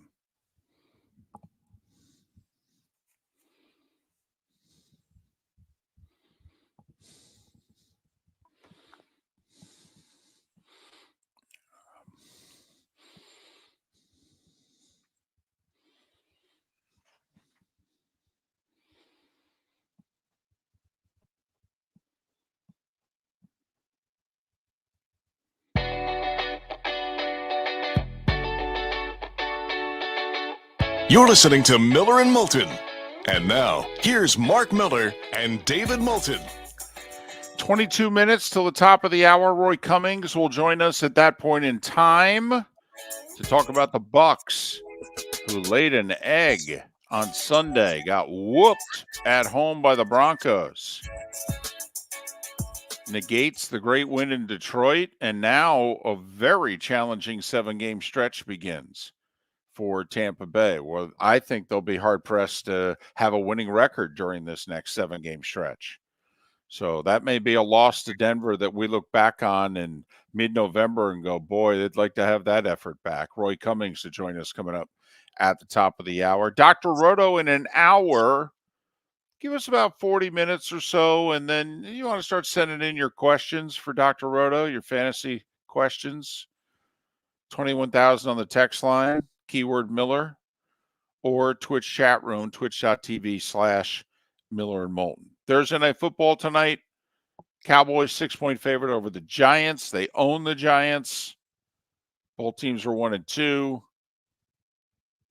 Over-under is 45.5. Take that in consideration. Heck, the Cowboys have nearly reached that on their own against the Giants recently. Can we go with my idea for a poll question today? Normally, you're the poll question guy. Can we go with mine? Is this on the quarterback? Yeah. I really want to hear, because I do think there's legitimacy on both sides. It's unpleasant. It's messy. I think it leaves a bad taste in our mouths, but this is reality, so we need to suck it up and deal. We need to address this situation. Kirby Smart even yesterday was asked about it, and he said, yeah, this ain't going to be the last. So we need to decide whose side are we on right now. Okay? Matt Sluka is the kid's name, quarterback UNLV, or at least he was till Tuesday night. They're 3-0. They're undefeated, by the way, and nationally ranked in the one poll and close to in the other. And he quit the team because he says, well, they promised me $100,000 and they gave me a $3,000 moving stipend, and that's it. But the Slukas did admit they verbally promised, it was nothing in writing. So whose side are you on? The kid, because let's face it, how many of us, if we were promised something by our employer, would keep working for that employer if we felt that that employer is really sticking it to us? Oh, that's right, Mark. I'm sorry. These kids aren't employees, though, right? Okay. Oh, they are not. Uh-huh. All right. So just whose side are you on? They're student athletes. Come on now. Did you say that with a straight face? You're laughing. You're laughing at me, aren't you? No, You're laughing. Doing a South Park episode in my head when they broached this subject years back. So just curious, whose side are you on? Because there's the other side of it. And I'm not just saying this. I've thought a lot about this over the last 24 hours. I mean, once again, Mark, I was on a flight. And you know me, I don't do technology on a flight. So I gotta think about something. And you've realigned all the divisions with expansion, so you've got nothing left to do. I do. I have MLB, NBA, and NHL divisions realigned. That's with expansion. Okay, that's with the NBA adding teams in Seattle and Vegas, and that's with Major League Baseball adding teams in Portland and Nashville. I've got the divisions all realigned. All right, that was that was a 4-hour flight. Anyway, so I've thought about this because Mark, this just in, and I'm sure it hasn't happened to you either, but I've been promised things by employers and they've lied. No. Yeah, especially in the business that we're in. Yes, it's happened. It's happened. Yes. So here's what I would have done. I would have realized by now that I'm not getting my money. And I would have realized that, well, I just learned a very valuable lesson in life. You got to get it in writing. Because here's the other thing, which I don't believe Sluka and his family and his agent are fully taking into consideration.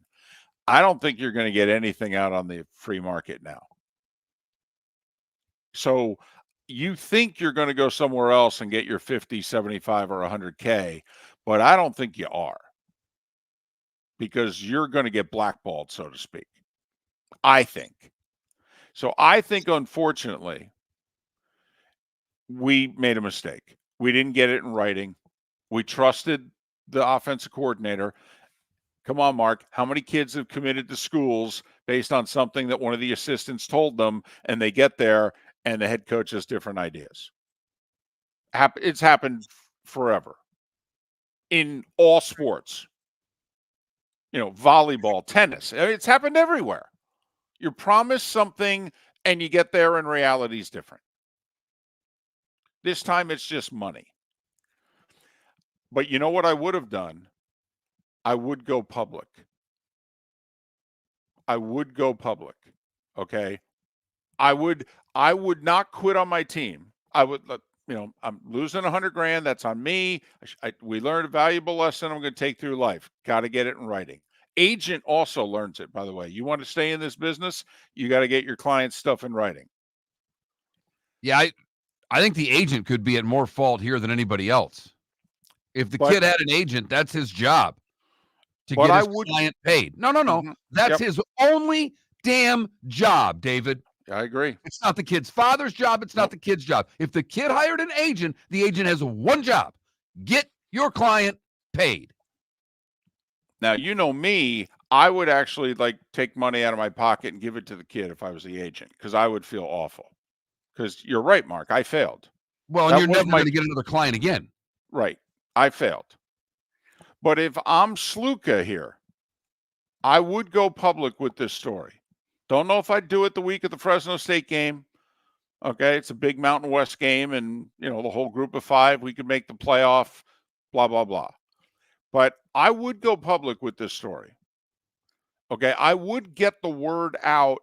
I would say to Barry Odom, the head coach, and the offensive coordinator there, Brendan Marion, I would go, just so you know, I'm going to make a lot of noise about this.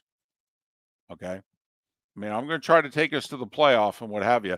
And in fact, it'd be great if I get to the playoff, because I'd have a really big audience in the room to say that you guys David. me. Starting QB on nationally ranked team quits over a dispute of $100,000 in payments. Which side are you on?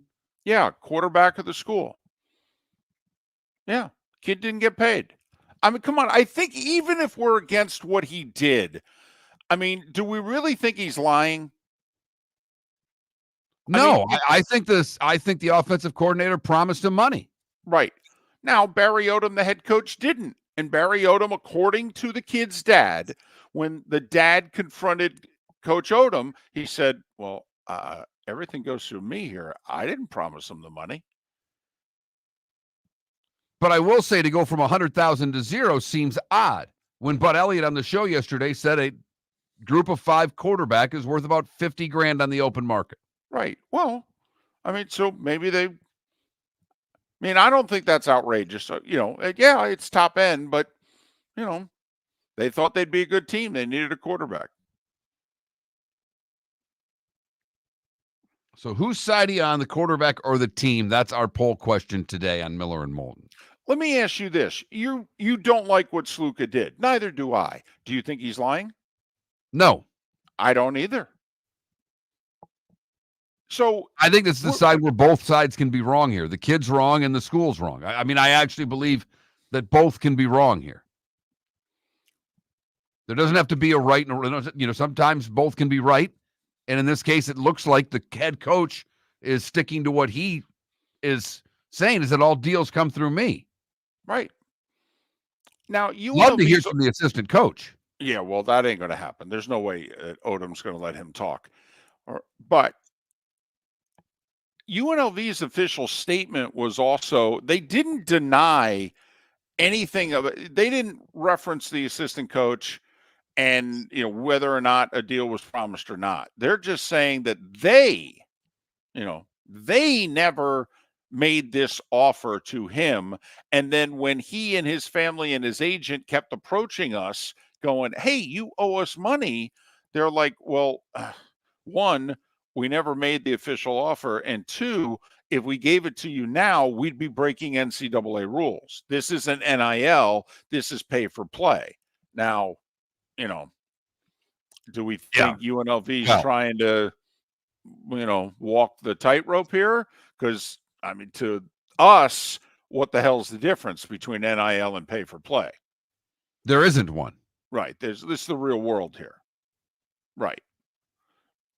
But UNLV in their official response is saying, listen, even if we had the money, even if we wanted to give it to him now, if we did so, it would be an NCAA violation. So we couldn't give it to him anyway, even if we wanted to, but we never promised him the money anyway. We have held up, they have matter-of-factly said, everything official we've done. Okay. But I would have realized that our team, we made a mistake if I was Sluka. We screwed up. It's a costly mistake. But we screwed up, but we're too deep into it now. I can't quit on the team. Who's going to give me money next year if I quit for this reason? Okay, is any coach going to hire me? I mean, I'm quitting on an undefeated nationally ranked team. Who the hell's going to hire me? Not to mention, I can't even complete 50% of my passes. Right. I'm a runner, not a thrower. I mean, I'd fire the agent immediately. And I would go public with this at some point to say, listen, you can't trust Barry Odom and his offensive coordinator's word. If you're going to come to UNLV, you better get it in writing. I would get that out there at some point. Well, and I do think this will hurt UNLV going forward. Well, I think they're going to have to put everything in writing. But I mean, this is, it happened to Florida. Florida took a couple of years now big-time college football versus small-time college football, but it took Florida a couple of years to get through the Rashada incident. It was a full year. They had to revamp their entire NIL thing. It did. You're right. It was a big setback for Florida. Absolutely. By the way, just a gut feeling, how do you think this poll question will go? Do you think the listeners will be on the side of the quarterback or on the side of the team? Mark, every time it's a dispute between a player and a team, or a player and an organization, or player and management, how do these polls results always go? They always take the side of the team. Mark, we did a poll Tebow's senior year 15 years ago, entering the 2009 season. Okay. And when Gator fans, 85% of them, all right, felt that Florida owed nothing to Tim Tebow. We just made the point, listen, Tebow comes back for a senior year, and what if he said, hey, I'll come back, but we got to run a little different offense because I got to get ready for the NFL, and this offense ain't helping me. We got to run a more modern offense. I'll come back, but we got to run a more modern offense so that I can have an NFL career, okay? And if you were the Gators, would you agree to that? And 85%, he had just led them to a national title. They're second in 3 years. And 85% of the public said, screw Tim Tebow. Times they are changing if the early vote says anything, because the early vote's all over the quarterback, not the team. I'm stunned. Wow. I'm torn because I know the kid was lied to. I'd be willing to bet the $100,000, quite frankly, that the kid was lied to. Because, I mean, do we really think this kid just quit and he wasn't promised the money? I mean, seriously, do we really think he just did this? Okay, and he wasn't promised something significant?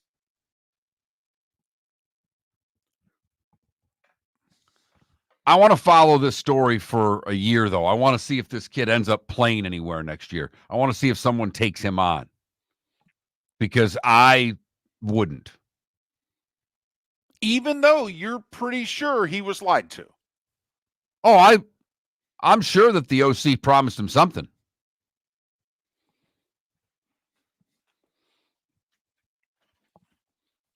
But the first sign of adversity, this kid walks.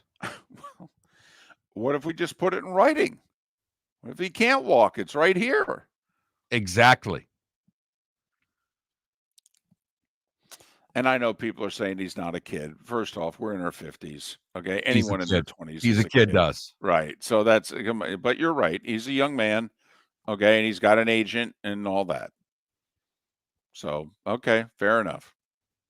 Yeah, this agent has a short-lived career as an agent. That's the one thing I'm positive of. I don't know how this whole thing's going to shake out. I know the agent's done. So we think Matt Sluka has a better chance of getting a school than this agent has of getting a client. Yes. That's what I'd be going public with. Don't hire this agent. He doesn't know what he's doing. Miller and Moulton. Dr. Roto, in about 45 minutes, start thinking about your questions. Don't send them in for the good doctor for your fantasy football team, because Roy Cummings is next. The Cape Coral Police Department is growing. They are currently looking for police officers and are offering a $10,000 signing bonus to newly hired officers. If you desire a career in law enforcement, or if you are already in law enforcement and thinking about making a move to a better agency, think Cape Coral Police Department. If you're looking for a police department that is committed to excellence, that invests in the highest level of training, state-of-the-art equipment, and some of the highest compensation in all of Southwest Florida, then the Cape Coral Police Department is for you. Visit capecops.com. That's capecops.com. At Physical Therapy and Balance Centers, our goal is to help you love your life. When your life is sidelined by an injury, dizziness, surgery, or condition keeping you from doing what you love, we're here to help you heal and feel your best. Our therapist evaluation will determine the root cause of your health challenges, resulting in a unique treatment plan customized just for you. Visit www.physical.com to find your nearest location and see how we can help you love your life. Do you have a sleep problem but don't want to wear a CPAP mask? This is Mark Miller for Sleep Treatment Direct. The mask wasn't working for me, and I didn't think I had an alternative. I do. We all do. They have such simple alternatives with greater success than the mask. Visit sleeptreatmentdirect.com. That's sleeptreatmentdirect.com. And if you are like me and your CPAP machine isn't working for you, it's time for a change. Call 239-444-1741. That's 239-444-1741. Sleep Treatment Direct. Sleep safe and sound. American Paint Supplies, for nearly 30 years, is your one-stop shop for all your coating needs. If you are a designer, a contractor, a professional painter, or a weekend warrior, American Paint Supplies is the place where experts go to get expert solutions. At 6100 Shirley Street in Naples off of Pine Ridge, American Paint Supplies delivers the best solutions with the best products with the best support. Meet Gene and his team today at American Paint Supplies. Call 239-566-2700. That's 566-2700 or online at AmericanPaintSupplies.net. Gentlemen, as your wife mentioned getting new flooring, but you don't want to go through the hassle, well, go see the Floor Meisters in Naples next to Costco. They understand your time and money are important, so they'll make it as painless as possible. With a huge in-stock selection of carpet and Cortec, they can get you the floor your wife's been asking for. They carry wood, vinyl, carpet, and tile. If you do it yourself, no problem. They can handle that as well. So go see TJ at the Floor Meisters and tell them, just keeping it real. Mark Miller for Molly Maid. Why Molly Maid, you ask? Trust. Moulton was a customer for 15 years. Affordability. Didn't I just say Moulton was a customer for 15 years? Worry-free services. Our professional house cleaners are fully insured, and a 24-hour warranty. Call Molly Maids today at 239-774-5839. That's 239-774-5839 or online at mollymaid.com/FTMYERS. That's mollymaid.com/FTMYERS. This is Miller and Moulton.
Good morning, Roy. Oh, he's still hitting buttons. Yes. All right. Good Still hitting morning. buttons. Yeah, I'm good. How are you? I'm good. How's everybody there? Are you? What's your concern level with the storm? 1 to 10, I'd say about a 3, maybe a 4. Well, I mean, that's good. You know, we're gonna hunker down here at the house. The last couple of times we've gone through this, we've evacuated. We're in a mandatory evacuation zone. Okay. We're about a mile and a half from Tampa Bay and about a mile and a half from the Gulf. So we're kind of in the middle in Right. South Tampa. And but we've never had storm surge flood us out. We've never had any issues like that before. And Thank God. yeah, 'Cause you guys are, and I don't just mean your house, I mean your area, it would be ripe for disaster with major storm surge. yeah, it would. I mean, it could be, but I look, the worst storm surge we've ever seen here, it's never reached. I mean, it comes about a block or two into, off the bay. So that's about it. So, and this being, we're not even having we're not expected to have hurricane force winds here. We're outside of that cone, and we're so Right. we decided to Okay. hang out. Well, good. I hope it works out. Yeah. Well, thanks. It will. Appreciate that. It will. Indeed.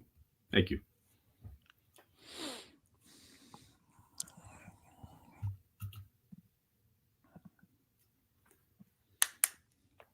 All right.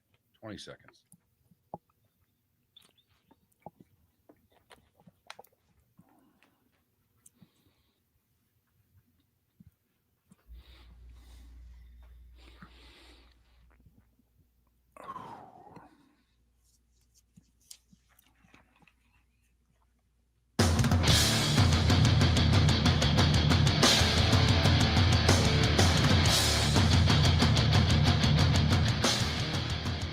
You're listening to Miller and Moulton, coming at you from the Floormeister Studios. Floormeisters, keeping it real. And now, here's Mark Miller and David Moulton. Halfway home on Miller and Moulton on this Thursday. The Diamond District bonus hour is an hour away. Dr. Roto will take your fantasy football questions in about 35 minutes. But joining us now on the American Paint Supplies hotline, your one-stop shop for all your coating needs, American Paint Supplies, is Roy Cummings. He covers the Bucs. R. Cummings FHCN is how you follow Roy on X, R. Cummings FHCN. Roy, all the best to you and your family. We know you're just outside the cone in Tampa Bay there. Hope everything works out for you and yours. Want to get that out of the way first. But secondly, it had been a while since the Bucs threw up a stinker. They finished the season last year winning 5 of 6, and then what they did in the playoffs, and then 2-0 to start this year. I mean, this goes back to that stretch where they lost 6 out of 7 last year. It had been a while. Yeah, it really had, and this was a complete and utter stinker. And first of all, thanks guys for the well wishes. I appreciate that. We're doing all we can here to stay safe and dry. But yeah, that really came out of nowhere. I mean, because I think the norm for the Bucs has been good, solid play overall, and in this case, they got out coached, they got out schemed. They certainly got outplayed. Bo Nix went out and played a better game than Baker Mayfield. And I don't think Baker played a bad game. He just didn't have much to work with. They really had a great game plan for taking Mike Evans out, and they had a hard time getting the ball to Chris Godwin. Really couldn't get the running game going until Bucky Irving got some touches. And it just one of those days where kind of everything fell apart for them. And, every team has them. They're going to have most teams have, 1 or 2 or 3 of those. The Bucs have to hope they don't, because this was one of those games. And we talked about this before, guys. If the Bucs just go out and win the games they should win, take care of business against the teams they should beat, they'll be in pretty good shape. This was a miss on that point, and that could come back to hurt them. Did anything that Denver did defensively concern you for what other teams might be able to do? Because they really, from the word go, took Tampa out of it. I think, a 3-and-out early. It just never seemed to have a lot of rhythm to it. So what did Denver do that would worry you for this stretch of tough games that's coming up? Yeah, we've seen other teams stop their running game up the middle, and that concerns me because they keep testing it. I really don't know why they don't put a little bit more, a few more slow, short passes into the flat out there for Rashad White, run Bucky Irving a little bit earlier in the rotation, maybe second series, run him off tackle, same with Rashad White.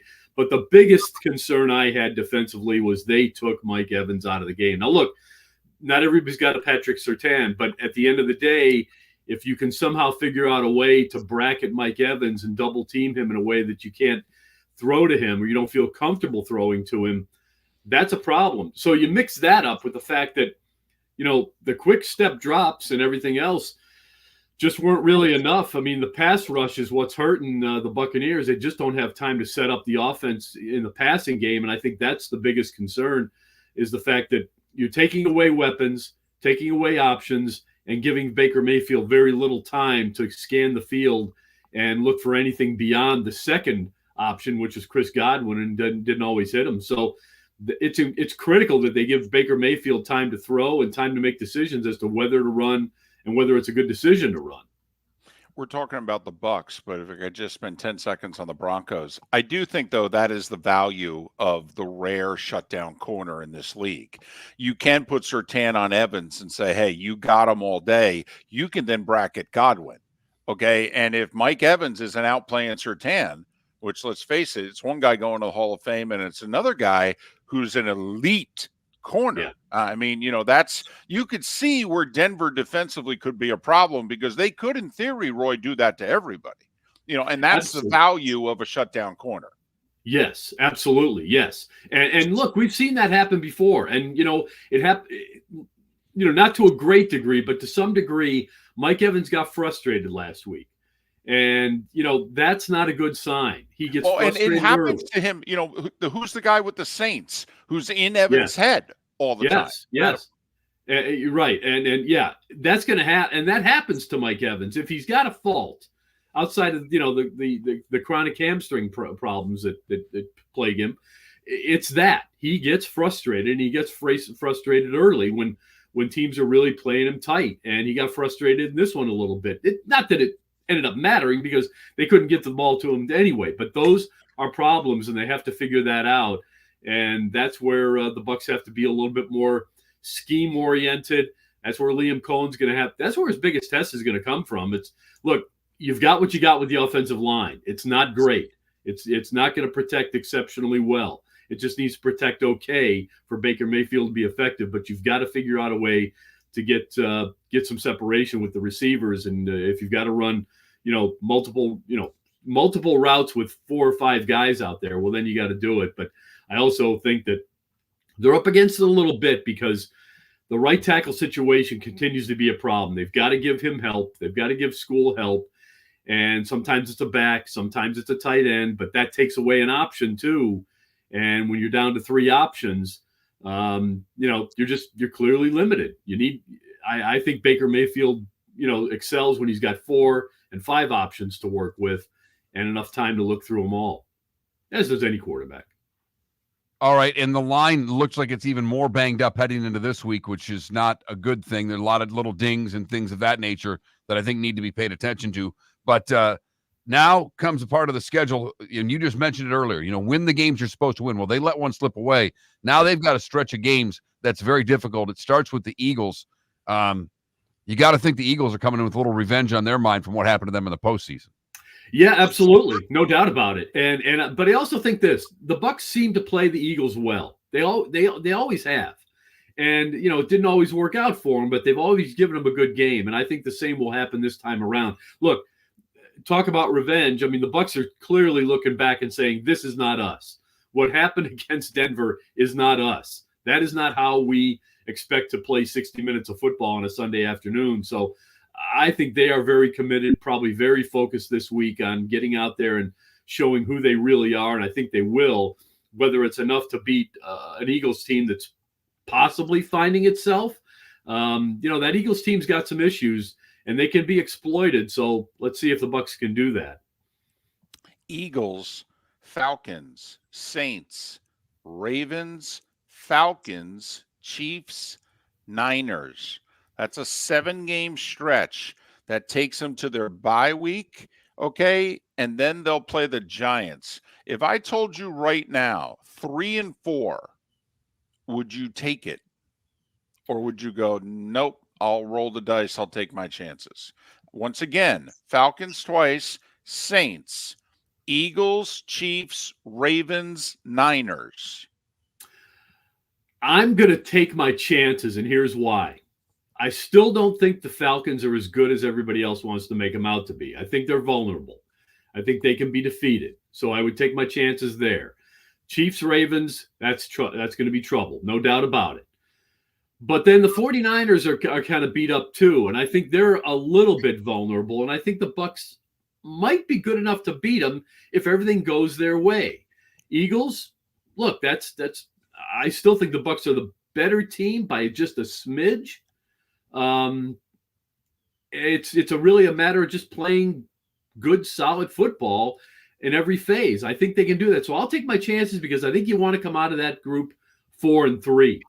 You don't want to be 3-4. You want to be 4-3. But if you are 3-4, at 2-1, you're going into the bye ahead of the game. But yeah, I think the Bucs feel that they're better than that. Right. You're 5-5 going. If you go 3-4, you're 5-5 going into the bye, and then you've got your soft spot. You got your Giants, your Panthers, your Raiders, your Chargers. Okay, Panthers again. It seems like this is the key. Let me add this. This is the stretch where you find out who you really are if you're the Buccaneers. Look, you think you're a playoff team, and you think you're a little bit better than you were a year ago when you ended up losing to the Lions after one round, okay, in the second round. They think they're better than that. Okay, there's a way to prove it. You go out and you beat the Falcons twice and prove that you are the best team in the division.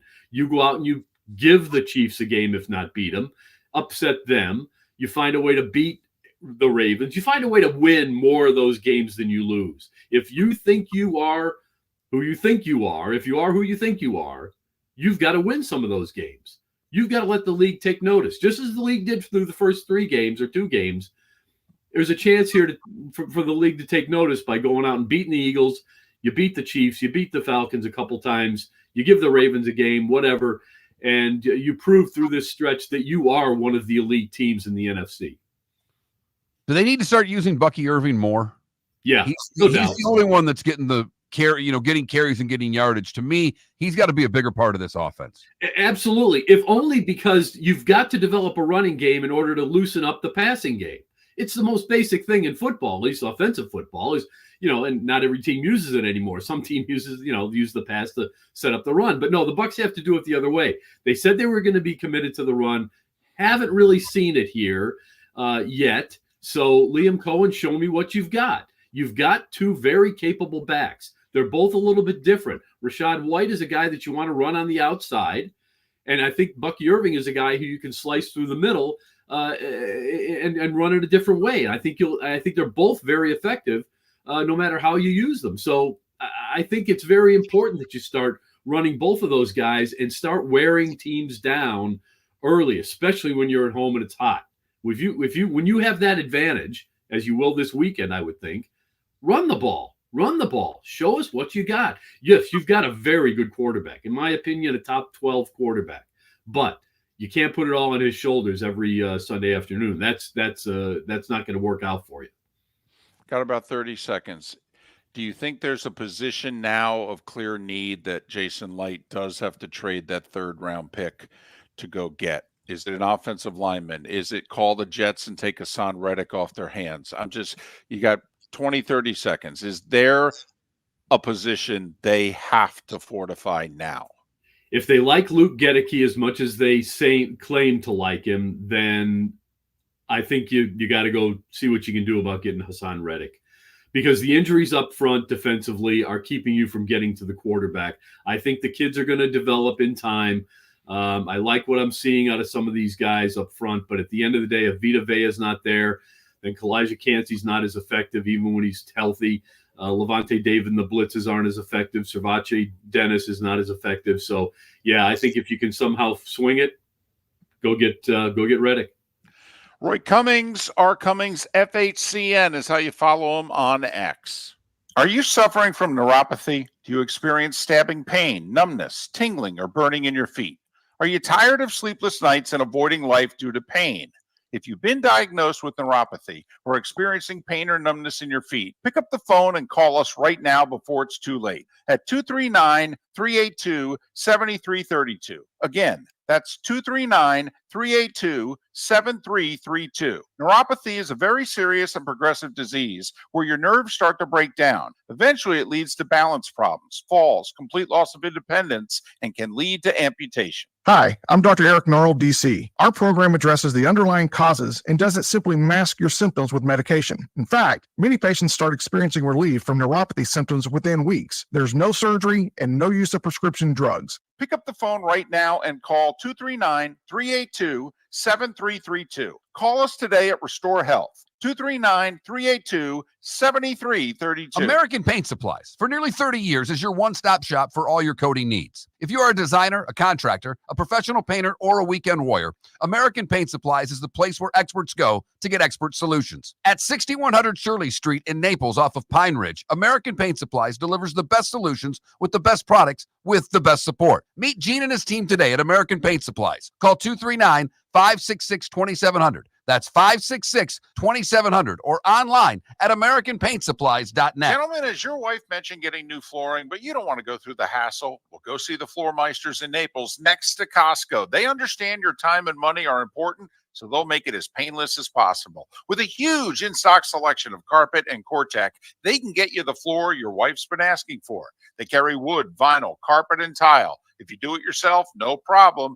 They can handle that as well. So go see TJ at the Floor Meisters and tell them, just keeping it real. This is Miller and Moulton.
Love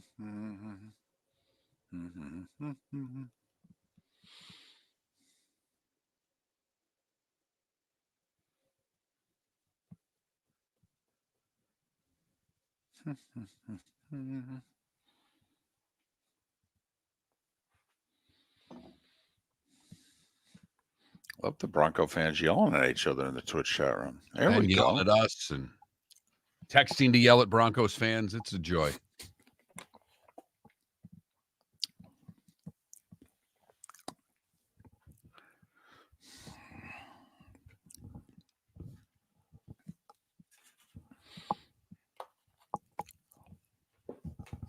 So Irish football, they're a 7.5-point dog, but you have them winning outright against the Jets Sunday then, right? You take the money line on that one? And the same with Colorado being a 14-point dog against UCF. You taking Colorado on the money line?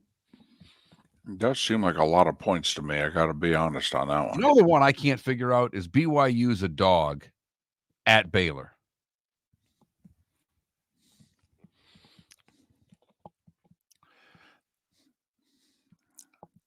I think that they kick K-State's butt. They think it's a mirage. Baylor coming off the Hail Mary loss. So Baylor needs to win. I know that.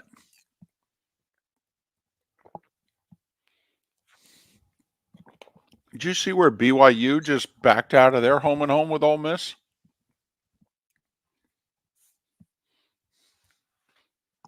The end of this decade, they were going to play home and home with Ole Miss in football, and they backed out yesterday.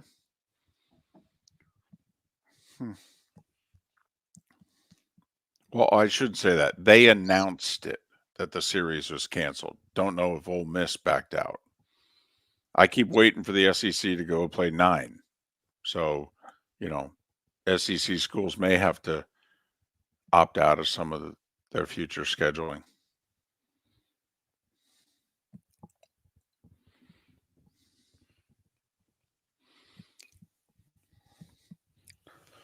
Oh, man.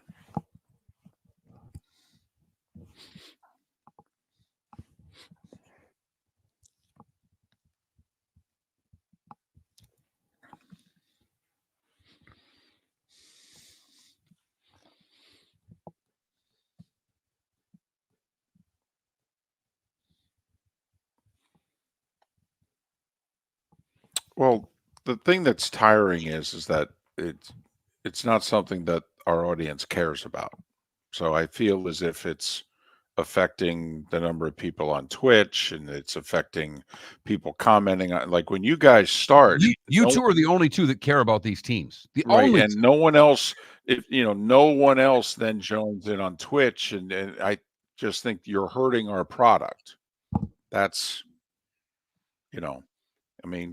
follow KOA then. That's the thing.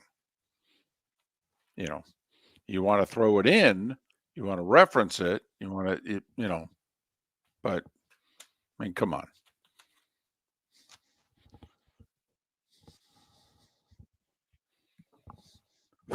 Now, this week it's CU at UCF. Okay. Dion, obviously. So I get the CU stuff to some degree.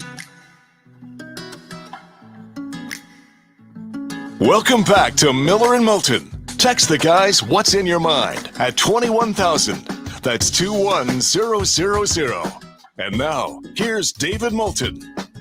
21 minutes past the hour. Dr. Roto makes his weekly house call in a little more than 15 minutes now, whether it be 21,000 on the text line, whether it's twitch.tv/Miller and Moulton, and you enter your questions into the chat room. Next 15, 20 minutes, good time to start submitting your questions for Dr. Roto. David has a couple of rules when it comes to questions for Dr. Roto. I really only have one. 3 players for 2 positions max. I don't want to see 4 players. We're not picking every damn person on your lineup.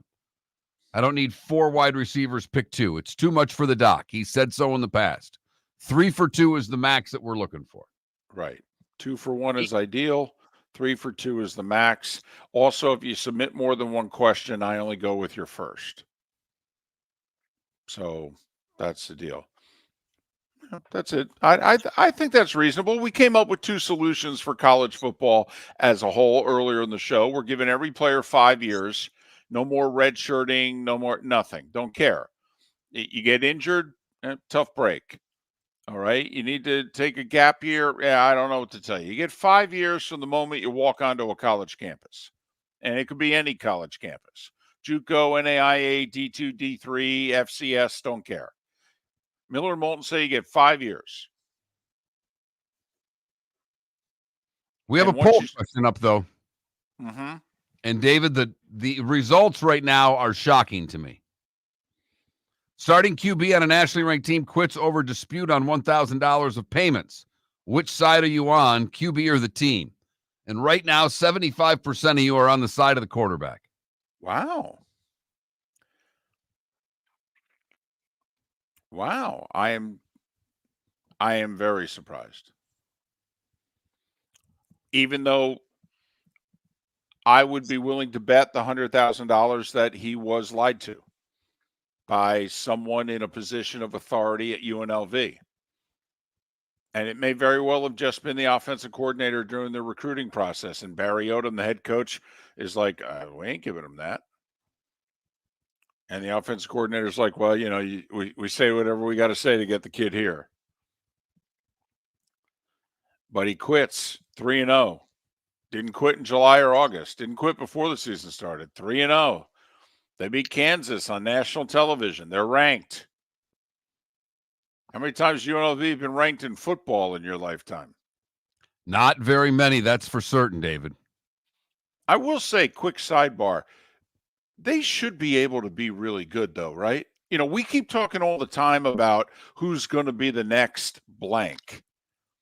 Okay? I mean, shouldn't UNLV kick butt? I mean, that's going to be a 4-sport professional town. No, it is.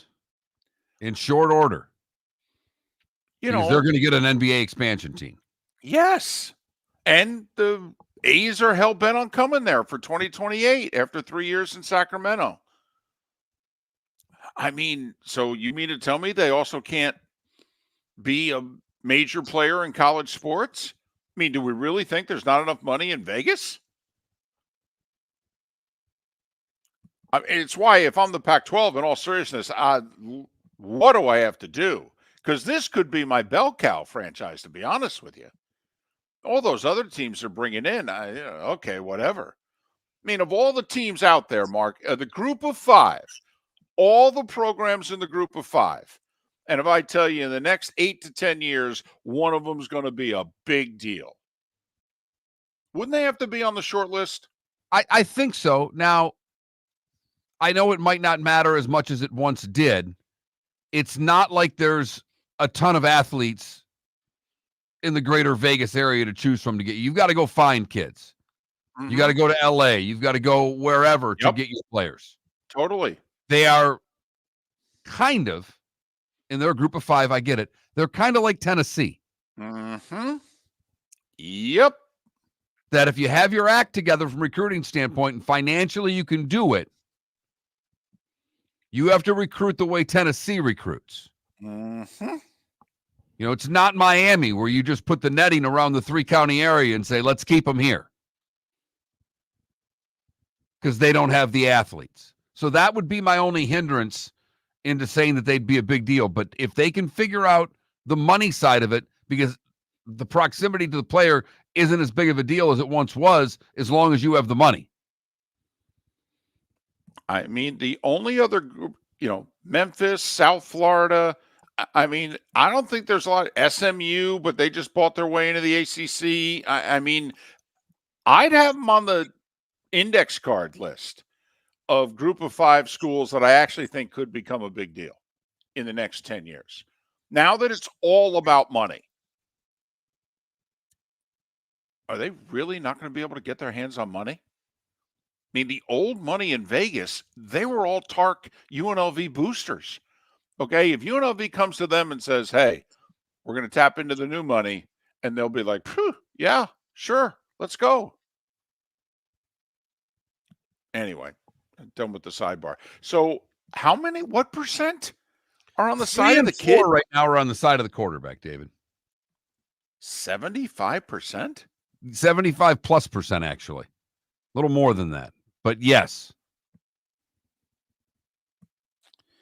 Oh, man. Am I a hypocrite if I vote for the team, even though I am absolutely convinced that they lied to him? But my thought is that they didn't get it in writing. They didn't get it in writing. I'm convinced they verbally promised him $100,000. Absolutely. But they didn't put it in writing.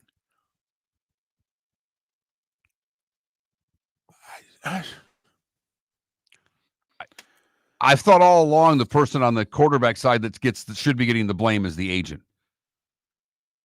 And I would have, if I was the dad, I would have tried to convince the kid to suck it up and play. I don't think this is a good look for him going forward. Maybe I'm wrong. Maybe he'll sign with another group of 5 team next year, get his 50, 60, 70K, and play one more year of football. I do think as his father, I would feel like I failed him. Okay. I should have known. I've been in the real world long enough to know. How did we not get this in writing? How did we fall for this? And I would blame me. Even though the kid's a young man, okay, I would come on, tell me if this was your son, tell me you wouldn't feel like I really screwed up. Oh, yeah. But because 100%. of it, yeah, I would look at my son, though, and say, but you can't transfer now. You could have before the season started, but now you're the leader of the team. You're the quarterback. You're 3-0. Okay. Now we'll tell our story publicly at some point in time. I'm not going to come out this week and tell the story and bury the team. No, I'm not going to do that. There will be a time and a place we will tell our story. Trust me, somebody with the Las Vegas Journal Review there will be more than happy to tell our story. Okay, we will tell our story. We'll make sure that they can't lie to anyone else. Okay, but ultimately this is on us. Son, it's on me. It's my fault. We're going to fire the agent. You can't fire me. I'm your dad. But we screwed up. And I'm sorry. I'll make it up to you. 21,000 is the text line. Start getting your questions in for Dr. Roto, our fantasy football segment coming up in around 8 minutes time. Your questions at 21,000 or in the Twitch chat room as we help you set your lineups to win your fantasy game this week. Of course, I will try to get you a couple of daily fantasy sleepers out of the good doctor coming up here in a couple of minutes. Cowboys and Giants tonight on Amazon. About 10 or so baseball games. Not the Mets and Braves, though. Nope. That one got rained out yesterday. And the Braves may not be playing Friday either. They have 5 games they still have to play. And the Mets and Braves are scheduled to play 2 on Monday, with the playoffs starting on Tuesday. Boy, Mark, it's not like we've got radar and we didn't see this storm coming. I mean, maybe something could have been done about this. Mark Miller for Molly Maid. Why Molly Maid, you ask? Trust. Moulton was a customer for 15 years. Affordability. Didn't I just say Moulton was a customer for 15 years? Worry-free services. Our professional house cleaners are fully insured and a 24-hour warranty. Call Molly Maids today at 239-774-5839. That's 239-774-5839 or online at mollymaid.com/FTMYERS. That's mollymaid.com/FTMYERS. Sleep problem but don't want to wear a CPAP mask? This is Mark Miller for Sleep Treatment Direct. The mask wasn't working for me, and I didn't think I had an alternative. I do. We all do. They have such simple alternatives with greater success than the mask. Visit sleeptreatmentdirect.com. That's sleeptreatmentdirect.com. And if you are like me and your CPAP machine isn't working for you, it's time for a change. Call 239-444-1741. That's 239-444-1741. Sleep Treatment Direct. Sleep safe and sound. Visit Jason and Todd at the Diamond District. A natural diamond is the oldest artifact you will ever touch, and each is one of a kind. Jason and Todd at the Diamond District would like to meet you personally and share their love of natural diamonds and the positive impact of purchasing a natural diamond. We promise that in our vault sits the largest selection of GIA certified natural diamonds at the most competitive prices in the world. Jason and Todd look forward to shaking your hand and welcoming you to their Diamond District family. The Cape Coral Police Department is growing. They are currently looking for police officers and are offering a $10,000 signing bonus to newly hired officers. If you desire a career in law enforcement, or if you are already in law enforcement and thinking about making a move to a better agency, think Cape Coral Police Department. If you're looking for a police department that is committed to excellence, that invests in the highest level of training, state-of-the-art equipment, and some of the highest compensation in all of Southwest Florida, then the Cape Coral Police Department is for you. Visit capecops.com. That's capecops.com. This is Miller and Moulton.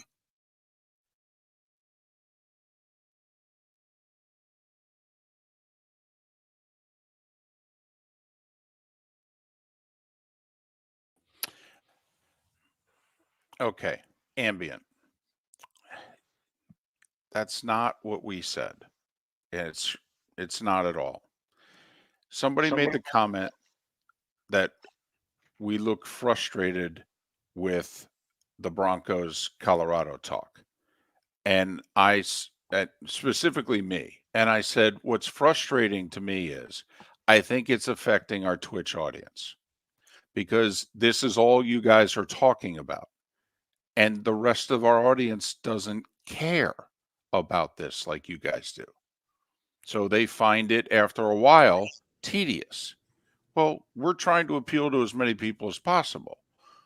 And so to me, I don't understand why you guys can't come in, have your 20, 30 minutes where you discuss it, and then, okay, it's time to talk about something else. You got your Colorado fix. Now let's talk about something else. Hi, Doc. That's Good all. morning. How are you? Managing your radio show is not easy. It's hard. Can I tell you something, David? I learned when I was ahead of school is that there's 5% of people who bitch about everything. And when you start catering to that 5%, you lose the other 95% that were fine. Well, I mean, the chat room kind of manages itself. I just answered a question honestly. Right. That's where I'm coming from. At times, do I get frustrated? Sure. It's like, enough already. Are you going to be okay with the weather? Are you going to get slammed with the hurricane? Well, I left town yesterday. I'm in Jersey. All right. That tells me everything. I don't think so. I actually think Friday's weather is going to be fine in Jacksonville. But I was worried because I don't think any planes are getting in today in Jacksonville. And I was scheduled to fly out lunchtime Friday. And I was just worried that my flight wasn't going to get canceled because of weather. It was going to get canceled because the plane's not there. So my wife is supposed to go to Parents' Weekend tomorrow to see my son in Houston. The flight has already been delayed 2 hours. And I think a lot of it is getting the crew to the plane as well. So the plane getting there and the crew's getting there. She had 7 o'clock. It's already 9:10. I got to believe that if it flies, it's going to be like at 2 o'clock. Yes. How you doing, Mark? I'm doing pretty well. No real complaints. Show's moving along pretty good. We've sold our sponsorships for the moment. That's good. David, did that guy get started at FGCU yet, or is he still not there? Actually, that's I'm glad you reminded me. Okay. Because he was supposed to start, I believe, last week. Okay. Seeing my daughter sleep always reminds me. Actually, it's a good thing I can put it on my list of things to do. Wait a minute. Wait a minute. You use your phone for your list? Yeah. I'm impressed. Yeah. I thought you'd have a little pad of paper that you brought around with you. Mark, my mom never used a cell phone in her life. She's 81, and she started to text me 6 months ago. I had to teach my mother-in-law how to text. Yeah. And now she sends emojis. It's hysterical. It's the best. My mom gave me a thumbs down emoji the other day. I was like, seriously?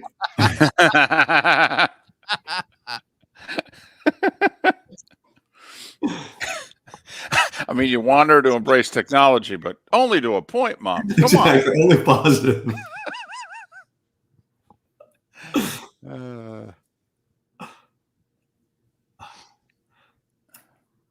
That's great that you sold all the sponsors. Yeah, we're doing all right. Now we just got to keep them on board. Yeah, it's short term, so hopefully. Well, people like sticking around. Is it football? Were you able to sell football more? I think the time of year helped. Yeah. Welcome back to Miller and Moulton. Text the guys what's in your mind at 21,000. That's 21000. And now, here's David Moulton. 22 minutes till the top of the hour. And on this day and time, that means Dr. Roto. drroto.com. Follow him on X at DRROTO. His website's terrific, by the way. He's assembled a great staff. They give phenomenal fantasy advice and daily advice. You could win money going to drroto.com. Doc, how are you?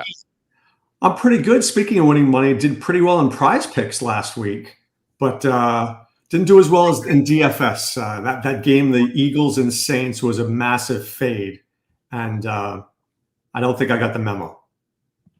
Yeah, and so was Lions Cardinals turned out to be a massive fade, and I didn't get that memo either, Doc. Well, that one I actually had the play. So if you think about how that game goes down, the Lions like to run after a loss.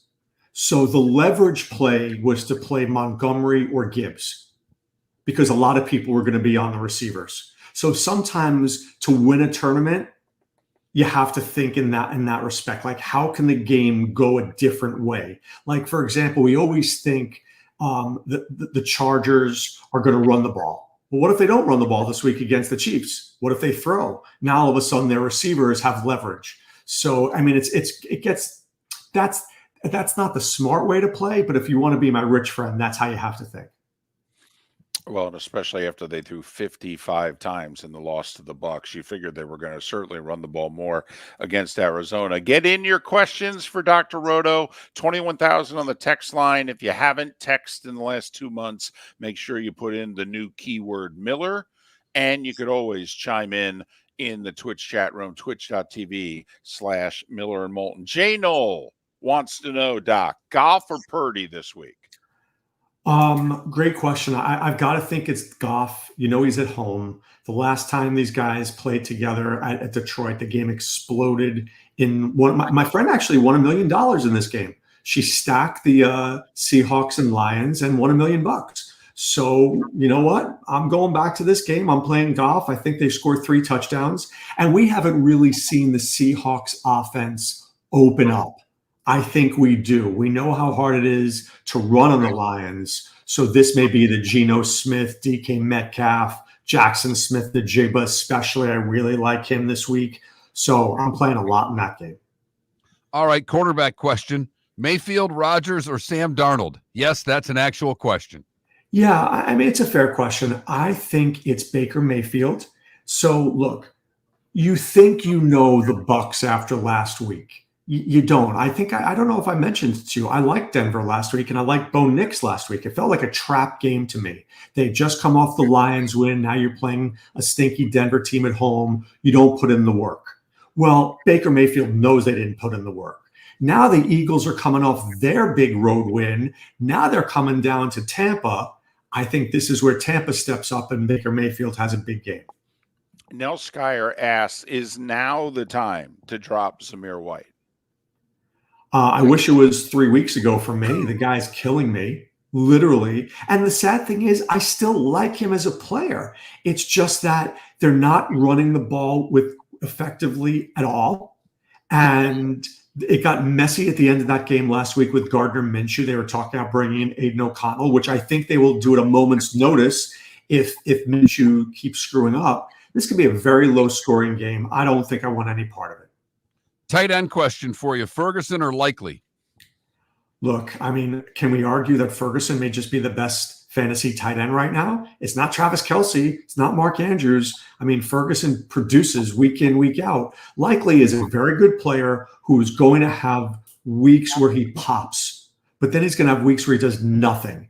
Ferguson is that guy that gives you 10 to 12 points every week. T. Haynes wants to know, so which one of the Bucs running backs should I go with, Rashid White or Bucky Irving? I think you go with Rashad White. And at some point, if you watched that game last week, Bucky Irving looks more explosive. He does. I mean, he looks like he was shot out of a cannon. But sometimes, you know, I still think White is their lead guy. When they were down on the 1 yard line, they gave it to Rashad White. I mean, he didn't get in, but I mean, he's still the guy that they're using. So Irving is somebody you have to have just in case. And look, I think in fantasy, that's the biggest thing that people need to do. On your bench, instead of having 17 receivers, you need to have running backs who are one play away. So, for example, Trey Sermon. Does the guy suck? Yeah, it sucks. But if Jonathan Taylor gets hurt, Trey Sermon's going to be their starting running back. So you got to be the guy. You have to have guys who are one play away. All right, not need one, he says, Doc. Juwan Jennings, Jack Charbonneau, Chris Godwin. Who you playing? I'm always playing Chris Godwin. The Eagles against slot receivers are terrible, and Godwin looks Baker, Evans, Godwin, I think feast this week. Matt Beck wants to know Anthony Richardson or Justin Fields? You know, that's a great question. I think the Colts are sneaky, and I think this feels like a trap game for the Steelers. So if I was a betting man, and of course I tell my wife I'm not, I would bet the Colts. Here, I always like Fields in a dome. I think he can do fun things. And if I'm right that the Colts are going to win, then maybe Fields has to do more in garbage time. So I'll go with Fields. Is there a defense you'd stream this week, Doc? I would probably stream the Raiders against the Browns, who let the Giants have 8 sacks. So I think that I'd look there first. I would also, here's one that people don't realize, but they should. The Saints, who everybody loves, just lost their starting center for 8 weeks. As David will tell you, you don't want to lose a center. That guy's the key to your line. Yes, I know you need a left tackle and a right tackle, but the center is literally the guy who's calling the plays. When that guy's out, I think the Falcons' defense, which has looked good, I think they're very sneaky too. Mello wants to know, should I stay away from Devontae Smith this week? He's got DeAndre Hopkins and Jameson Williams as options. Well, I mean, that was one of the dirtiest plays I've seen in a long time. Thank you. Yeah, I mean, really, and how that guy didn't get fined. Suspended. Yeah, I mean, I think the Saints are a dirty team. There's a lot of times you watch them, and it's just not good football. So I don't think you can start Devonta Smith at all. Who are my other options? Because there was one I liked there. DeAndre Hopkins, Jameson Williams. Oh, yeah, Jameson Williams in that game that's going to explode at home? Yes, please. Flex position, Rashad White or Kenneth Walker? Well, we don't. So here's your problem. You don't know if Kenneth Walker's playing. You have no clue. You might think you know. And even if you do know, you can't run on the Lions. So as much as you don't want to play Rashad White, Kenneth Walker, the only way he succeeds, if he plays, he gets like 16 carries for 44 yards, and you're praying that he finds the end zone. Deadstruck wants to know Jacobs or White? I like the Packers this week. I think Jordan Love is back. I think the Vikings are coming off a very emotional win. This feels like a letdown week for me. I think the Packers have a lot. The Packers are a hard team for the Vikings to play. And here's why. Brian Flores is a genius, okay? Maybe he'll get another head coaching job. Maybe he won't. Who knows? But he knows how to coach defense for sure. The Packers have a lot of wide receivers. So even if you stop Jaden Reed, there's Dontavian Wicks. Even if you stop Wicks, there's Romeo Doubs. So yes, I like Josh Jacobs. I think he's in a good spot. Start two of these three half-point PPR. Jawan Jennings, Steele, Pickens are the three that he says. Who sits? All right. So there's something that I like to call in fantasy. It's called chasing points, chasing last week's points. When you're telling me you're always playing Pickens because he's a number one receiver. Steele, what did he do to be benched? Look great. So now the question is, Jennings, am I going to get the game from last week? You are not getting that game from last week. You'll never see that game. And sadly, he was the guy you needed in DFS to be my rich friend. I missed out on it. And now if I go chasing it, either in seasonal or in daily, I don't think it's there again. I'm not playing him. DQT wants to know which tight end, Tyler Conklin or Isaiah Likely. Yeah. So once again, let's go back to high ceiling versus high floor. As we saw last week, tight ends do very well against Denver. Kate Otten, 7 for 44, 7 passes, a lot of passes. So Conklin is going to have a very high floor. In terms of the high ceiling, Likely can blow up at any time, but then Likely could have 3 points. So remember, if the Ravens are winning this game, there's not going to be a lot of Likely. If the Ravens are losing this game, then all of a sudden he becomes a very important player, and the Bills never let you take the top off, meaning guys aren't going deep. So Likely will be in that middle of the field there. I'm going to go Conklin because I'd rather guarantee myself 11 points than worry about 2 or 20. All right. A few either or questions, if you will. Irish football wants to know at quarterback, Aaron Rodgers or CJ Stroud this week? CJ Stroud, love him, love him, love him. And if you want the crazy DFS play of the week, Mark, which I know you do, how about Trevor Lawrence as my quarterback with Nico and Diggs? Just saying. Seeing some points there perhaps this week. I am. Ambient wants to know Sam Darnold or he's likely coming back, Jordan Love. Yeah, great question. I'm playing Jordan Love. I like Sam Darnold. I do.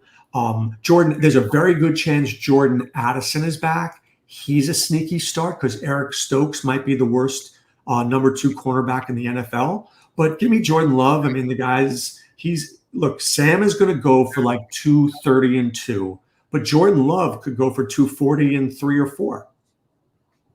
All right, pick one of the three: Odunez, Lazard, or Xavier Worthy. Who are you starting? It's not going to be Lazard.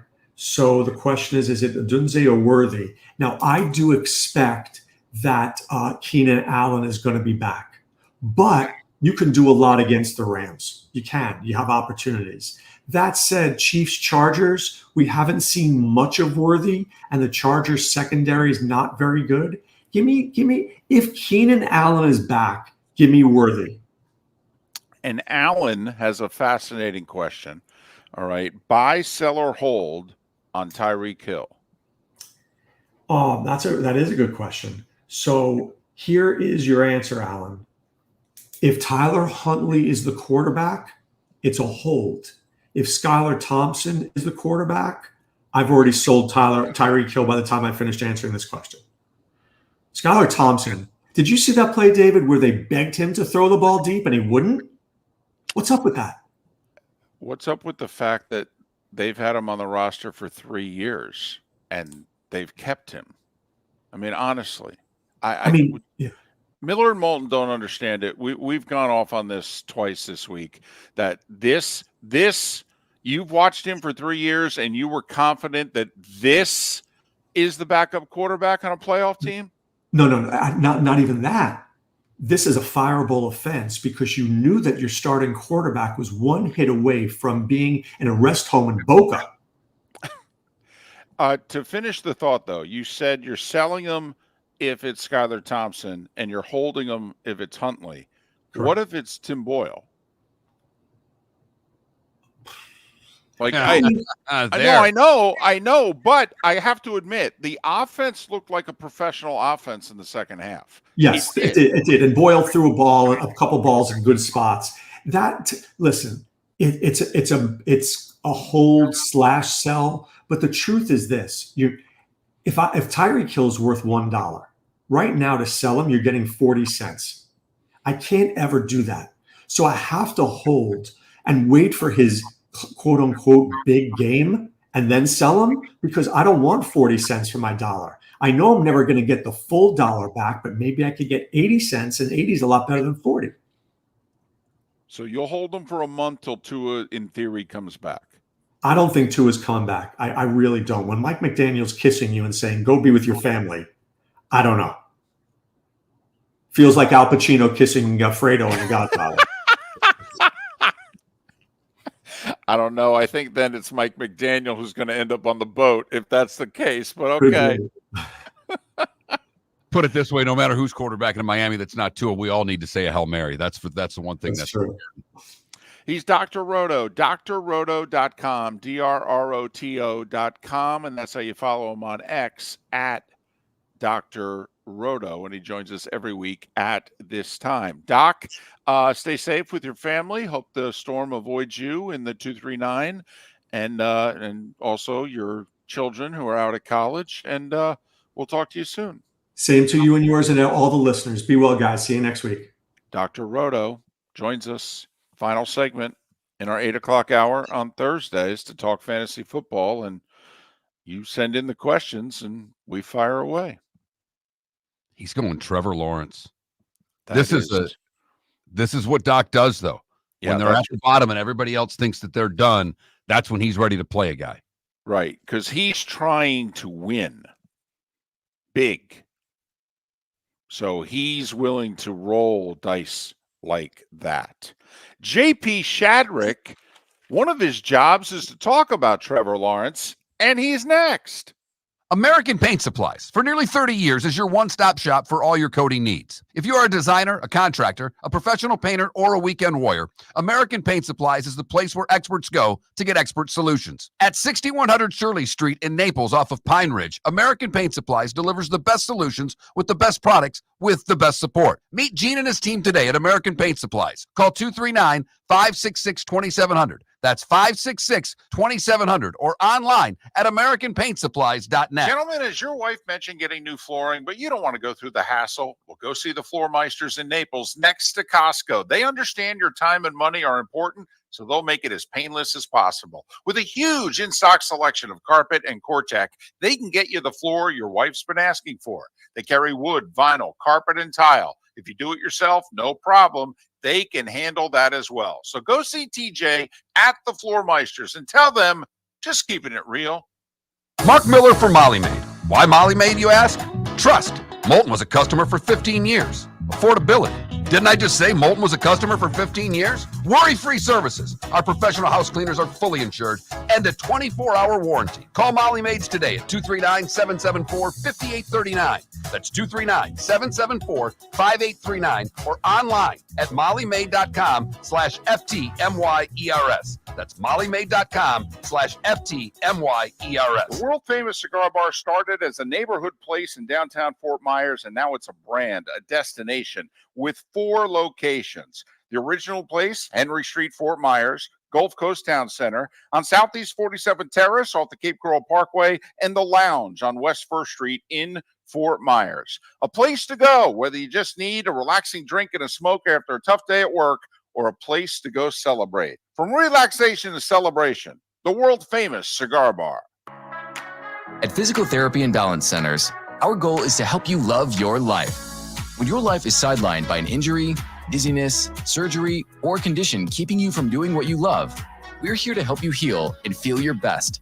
Our therapist evaluation will determine the root cause of your health challenges, resulting in a unique treatment plan customized just for you.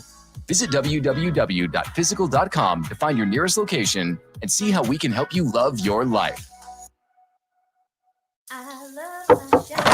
Honey, you want to come out? I haven't seen you since Glass Doctor installed our custom shower enclosure. No thanks. Well, you can't keep eating breakfast in the shower, and laminating your magazines is getting expensive. You remember we have guests coming over tonight, right? Oh, I'm sure they'd love to see the shower. It's our neighbors, and I highly doubt they want to be hanging out in our bathroom. The shower's so good, you'll never want to leave. Visit glassdoctor.com today and schedule an appointment online. This is Miller and Moulton.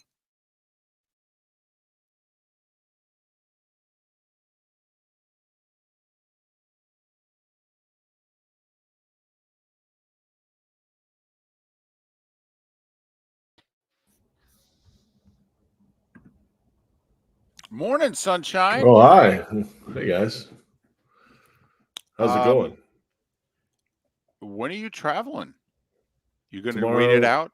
Yeah, it looks like it's going to blow through fast. So, it's going to be past Atlanta and in Tennessee by the afternoon tomorrow. So, oh, it's moving that fast? Yeah, once it hits, it's like zoom. Okay, but having done all the minor league baseball that you did, I mean, the Braves and Royals aren't going to play tomorrow, are they? I mean, the rain they're talking about, you think they're going to play that game tomorrow? It's in Atlanta? Yeah. No way. Well, then think about this. Then they'll play a doubleheader Saturday, a single game Sunday, and a doubleheader Monday to try to make the playoffs. It seems like a lot of baseball to me. Wow. And not only that, if you win 4 out of 5 and make the playoffs, you got nobody to pitch in the playoffs. My goodness. Jeez, that's crazy. I hadn't even followed any baseball at all. It's funny that I didn't even know there was a race going on. I didn't even pay attention. And ladies and gentlemen, he was a AAA announcer a decade ago. It was a lot more than that, a long time ago.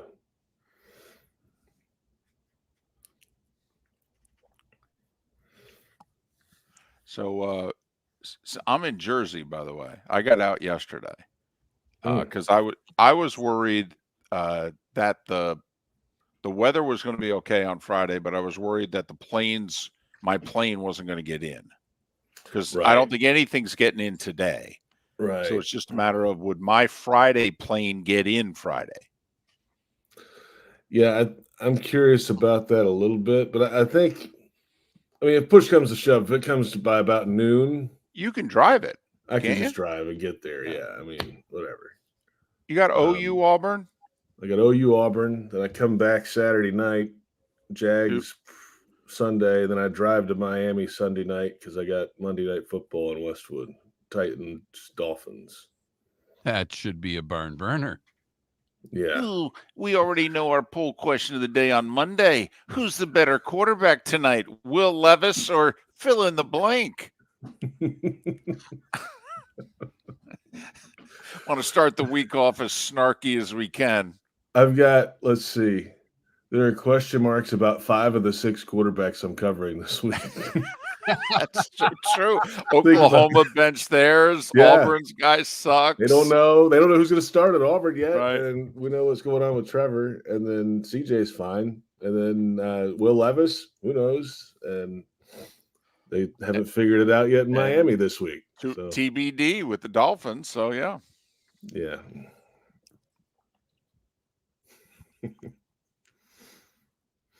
Do you guys have a production meeting for Westwood One? No. No, you don't? No.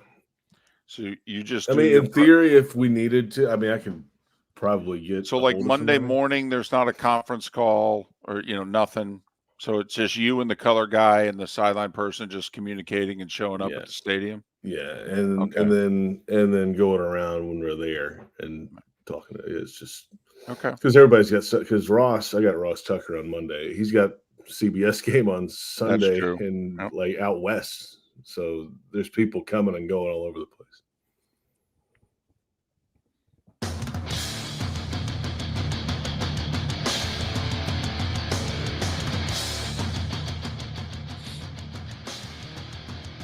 You're listening to Miller and Moulton, coming at you from the Floormeister Studios. Floormeisters, keeping it real.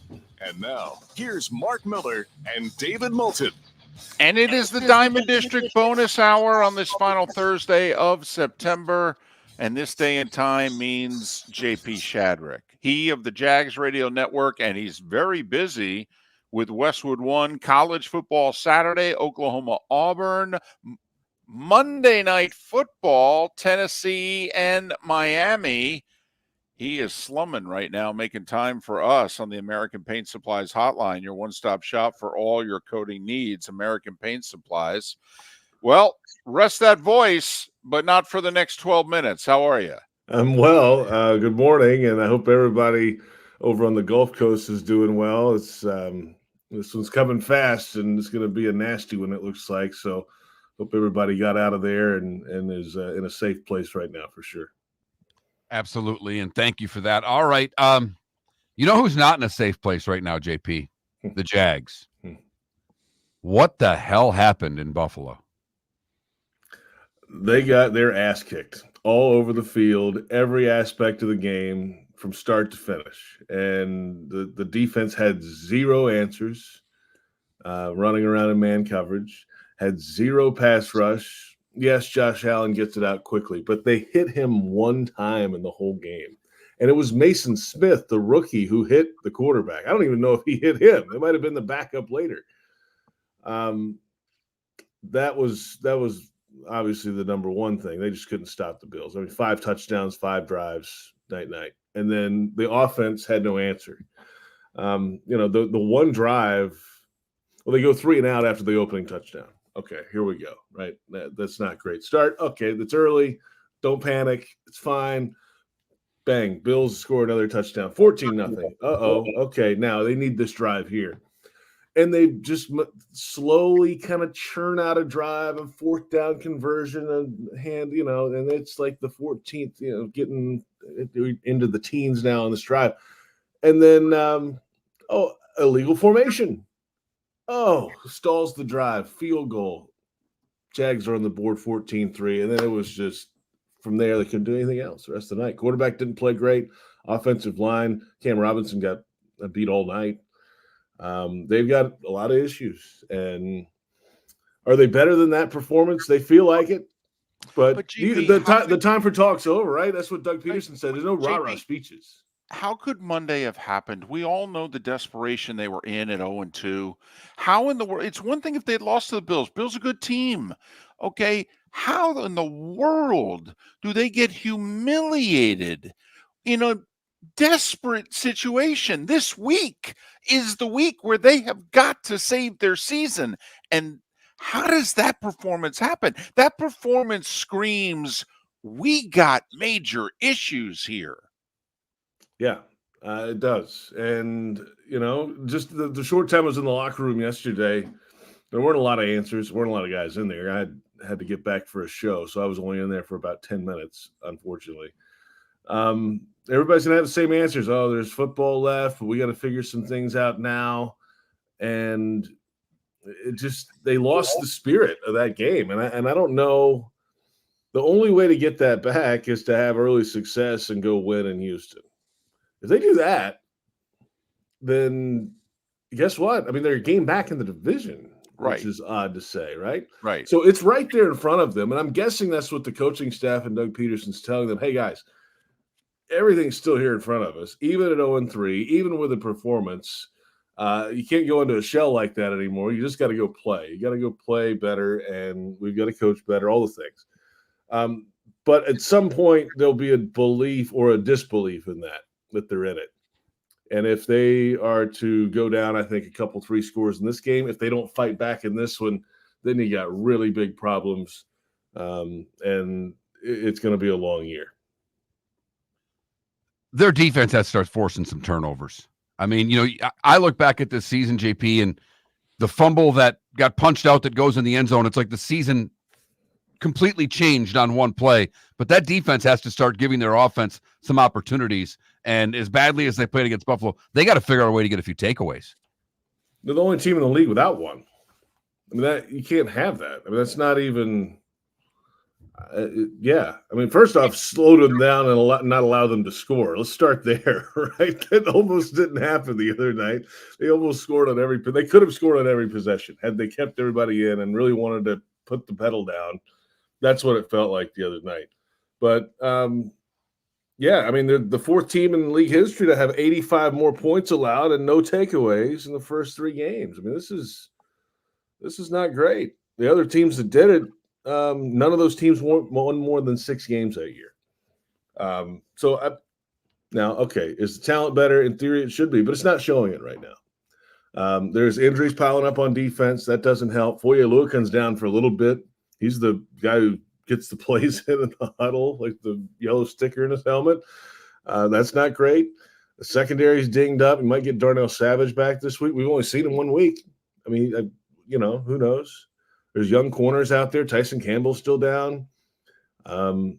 Yes, they must get somebody's got to go make a play above what they call and turn some things around. They don't have a stopper right now. Somebody's like, you know what? Enough of this. We're going to go stop this team right now and get off the field and change the fortune of this game. There's nobody that's been able to show they can do that yet. So where is Trevor Lawrence in this whole thing? Also in his career, he's obviously not going anywhere. Hell, the contract hasn't even kicked in yet.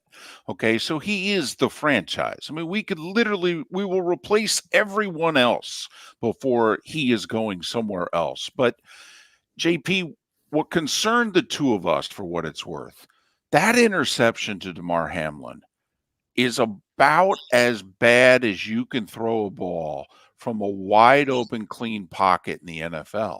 That's a horrendous throw. What is going on? It was an awful throw, and he's the first to tell you that. I mean, he had nobody around him. I think he stepped up maybe, and then he's running wide open. I mean, there's nobody within 5 yards on any side of him, front, back, left, right, up, down. I mean, he's like open. It's as open as you can get pretty much in the NFL. He just airmailed it. I mean, he just made a bad throw. That's the answer on that one. I think there's a little bit, and he's never going to admit this, I don't think, because that's just not the way he is. But when he's getting hit like this, he got hit 9 times in the game again, sacked 5. Those eyes start coming down, and the clock speeds up. And oh gosh, can I get it out in time? And are the running backs going to chip for me? Do I have this extra moment to make this pass? Everything's kind of moving fast on the back end. And, you saw him in one of those sacks where he scrambled into a sack, did a spin in the backfield and like running backwards. It's like, what? That's not normal either. So that's where he is right now. The confidence is waning a bit. But again, if they put together something that get him some early confidence in a game, get the offense flowing a little bit, then I think that could change a little bit. But that was a really bad interception. There's no really defending that play. No, and the spinning from no one wasn't much better either that you pointed out. No. When he just spun to spin. But that goes back to what you started with, that the offensive line play was terrible. Who missed here? They thought the offensive line was going to be much improved. They go out and they get the center from Buffalo. They thought that the tackles were going to be better. Who missed? Who's responsible for this, JP? Well, I mean, the entire organization, right? If they don't improve it and they sit on what's the same, then everybody who was involved in that process has got to be held accountable or under the microscope right now. And they, from most accounts, the center has played pretty well. Mitch Morris, 10th-year guy, been around. The left guard's doing okay, I think, Ezra Cleveland in moments. Everybody has had a moment or two this year the wrong way. But the left tackle is just not playing well overall. The right tackle's dinged up. He got a knee injury. We'll see what his deal is coming out of the game, Anton Harrison. And then Walker Little comes in off the bench. He didn't perform well in that. Now it's a tough place to come in, down a few scores. Cold coming off the bench, all that. And the right guard is a veteran guy, but he's probably towards the end of his career in the twilight, let's say. But that's what they did.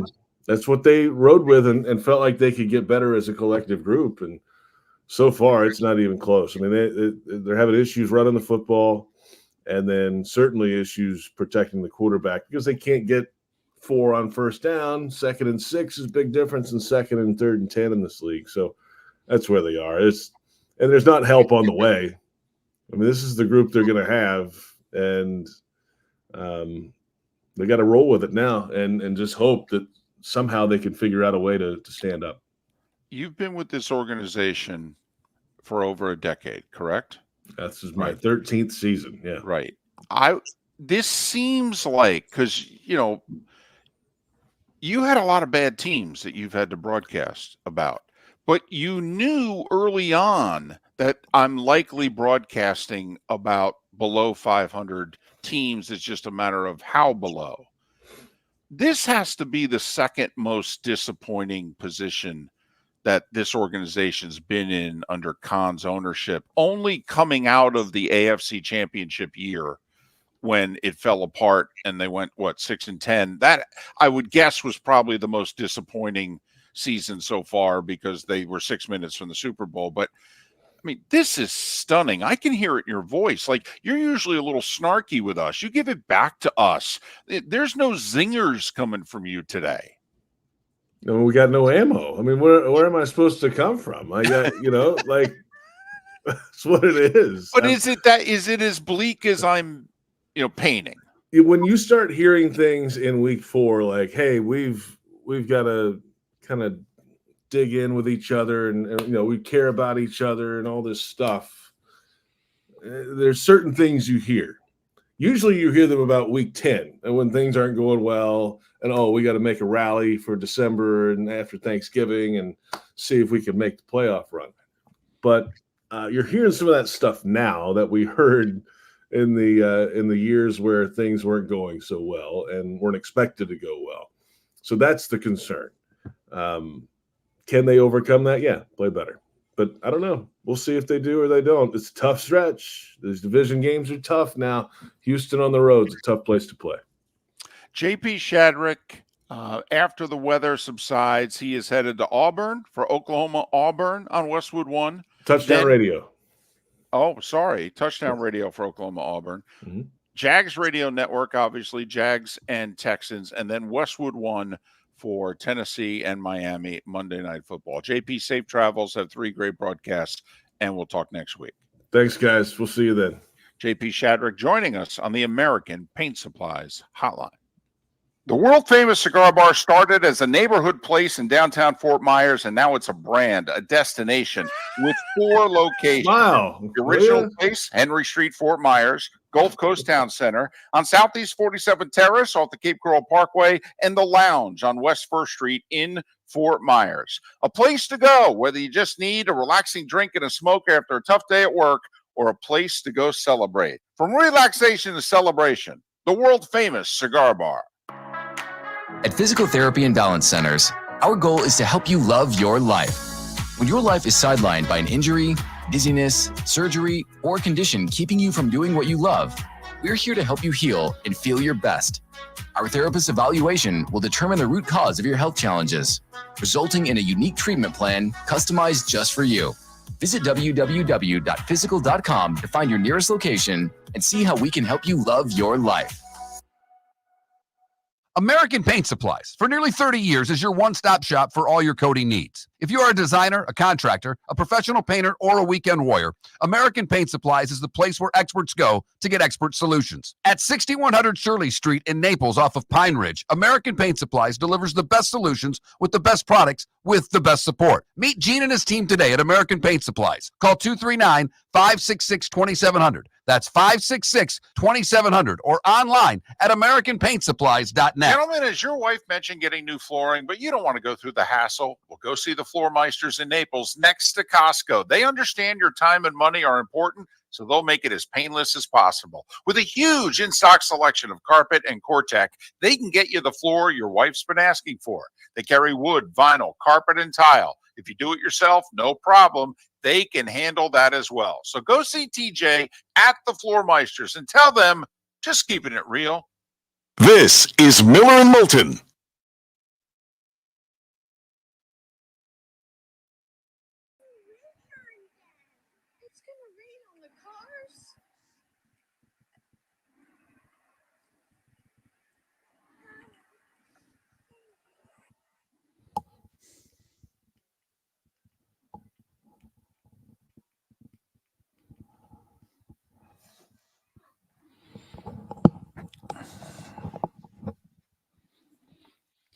Oh, that defense ambient was a championship defense. If that defense on the Brunel teams, they would have won the Super Bowl.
Yeah,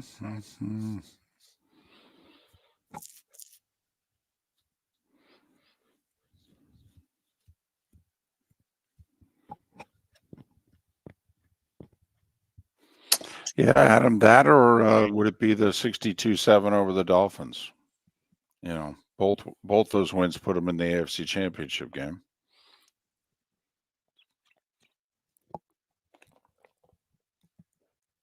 Probably the Dolphins one because it was at home. It was against the Dolphins.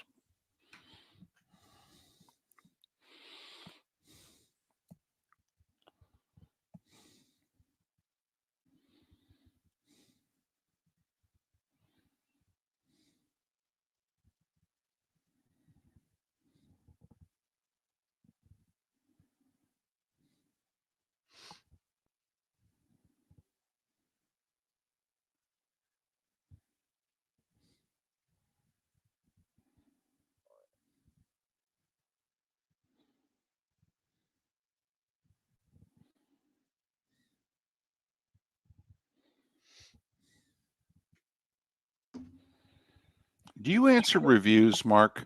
Like if you stay in a hotel and they send you an email and they want, if someone's service, if someone's exceptional, a worker or just, then I'll answer it. Or if by chance it's the other way.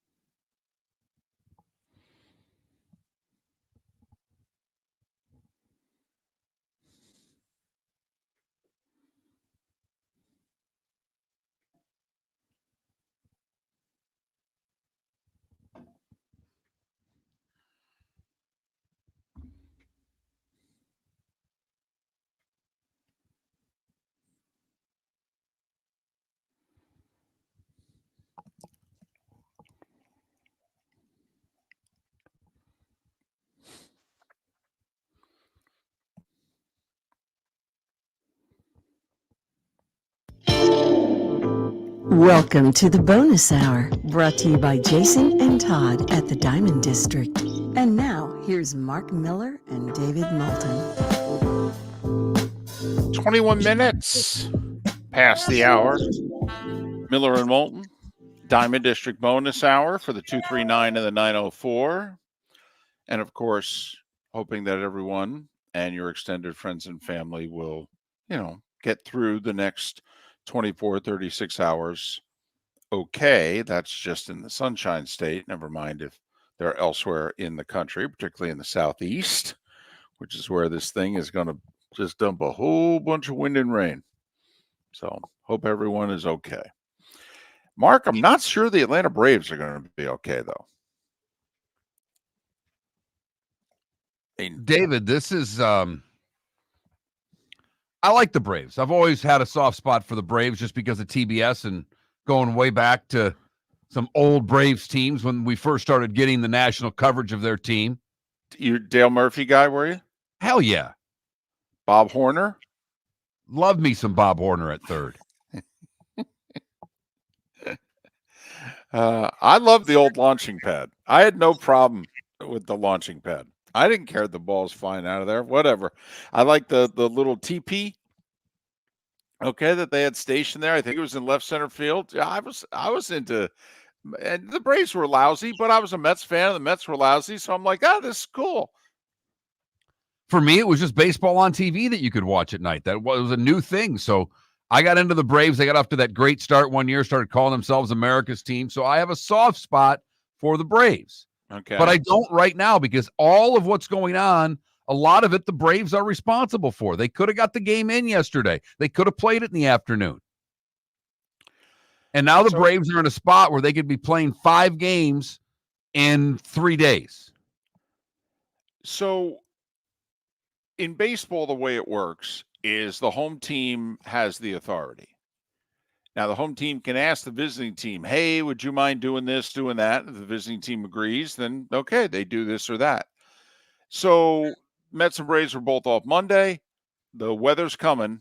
I mean, we all know it's coming. We all know the days and times it's being forecast. I mean, Mark, you and I are doing the show Tuesday morning. I'm in the hotel room in Cincinnati, and what am I doing during commercial breaks? I'm emailing with CBS and with travel partners and trying to arrange my travel situation for later in the week. I mean, that's Tuesday morning, and I hadn't started paying attention to this storm till like Monday night. So this was not a surprise. Mets offered the Braves, let's play 2 on Tuesday. Braves said no. Okay, they played at 7 o'clock, and they won. Okay. Mets said, hey, how about we move Wednesday's game up to 1 o'clock? All right. Braves said no. Stayed with the regularly scheduled game. Then by 5 o'clock yesterday, not only was the 7 o'clock game on Wednesday rained out, but they'd already postponed Thursday. And with the direction of the storm and what have you, do we think they're playing Friday? Do we think that field's going to be playable Friday night for the Royals? I don't. I don't either. So we're talking Mark's scenario where the Braves, and especially, sorry, David, but they don't know when these things hit land, you don't know if it's just going to sit somewhere and hover for a couple of days. Right. They don't have a clue. They got a really good idea what it's going to do up until the point when it hits land. Correct. Then they got an idea. Right. But there are other factors involved. Right. It can bog down over land, go a little slower, and be an even bigger rain soaker. So we think right now the Braves are looking at having Wednesday, Thursday, Friday off, having to play 2 with the Royals on Saturday, a game with the Royals on Sunday, and then a doubleheader with the Mets on Monday. Mets, Diamondbacks, Braves battling for 2 wild card spots. Royals battling for one of the wild card spots in the American League. And also battling seeding because they're tied with the Tigers but own the tiebreaker with the Tigers. Technically, right now, the Royals are the 5 and the Tigers are the 6. Now, the Tigers have the easier schedule. They've got the White Sox after the series finale with the Rays, where Kansas City, obviously, has the Braves. But also, this could mess up the Royals pitching heading into the playoffs, having to pitch a doubleheader on Saturday also.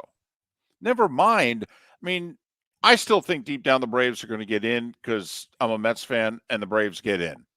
And certainly if it's at the expense of the Mets. But what in the world's Atlanta's pitching going to be like when the playoffs start on Tuesday or at the latest Wednesday? If they're pitching 2 guys Saturday, 1 guy Sunday, and 2 guys Monday. Seriously, none of those guys are available to pitch on Tuesday or Wednesday. None of those guys. No, I mean, they're going to have to throw bullpen games with some of these doubleheaders. But those are the games they need to get into the playoffs. I know. So are you throwing all your starters out in 3 days to get into the playoffs and then literally playing the first 2 games of a playoff series as bullpen games? But Major League Baseball could have saved the Braves from themselves. They have the authority to go, yeah, I don't know what you guys are thinking, but we ain't doing this. Okay, we've taken a look, and our meteorologists, and you guys are making a mistake. They literally could have forced the Braves to play at least 1 extra game. Even if the Braves wanted to stick to the Tuesday night 7 o'clock schedule, Major League Baseball could have forced the Braves to play at 1 o'clock yesterday. And at least gotten that game in. Which, by the way, would have been Chris Sale pitching for the Braves. That's another reason, Mark, that I'm shocked. How in the world would the Braves, because what are you trying to do? You're trying to get Sale. I don't want Sale pitching Friday, Saturday. I want him pitching Wednesday because I may need him on Tuesday.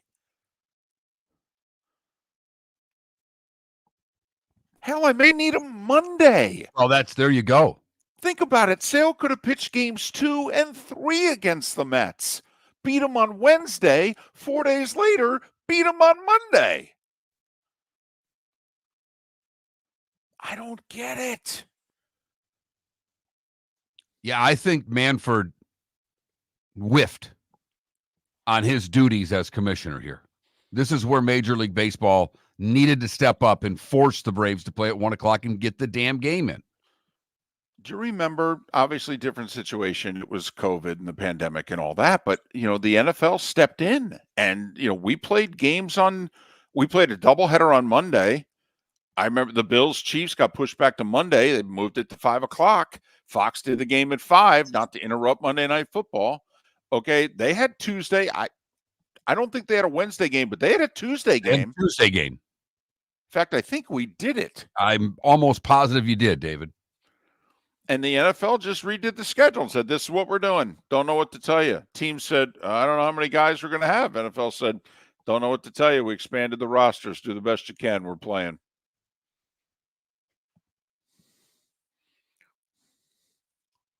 So we'll see how this all plays out. And a lot of it will have to do with if they can get the Friday night game in with Kansas City would help the Braves out an absolute ton. Irish football in our Twitch chat room asked, why can't they play at a neutral field? They could have.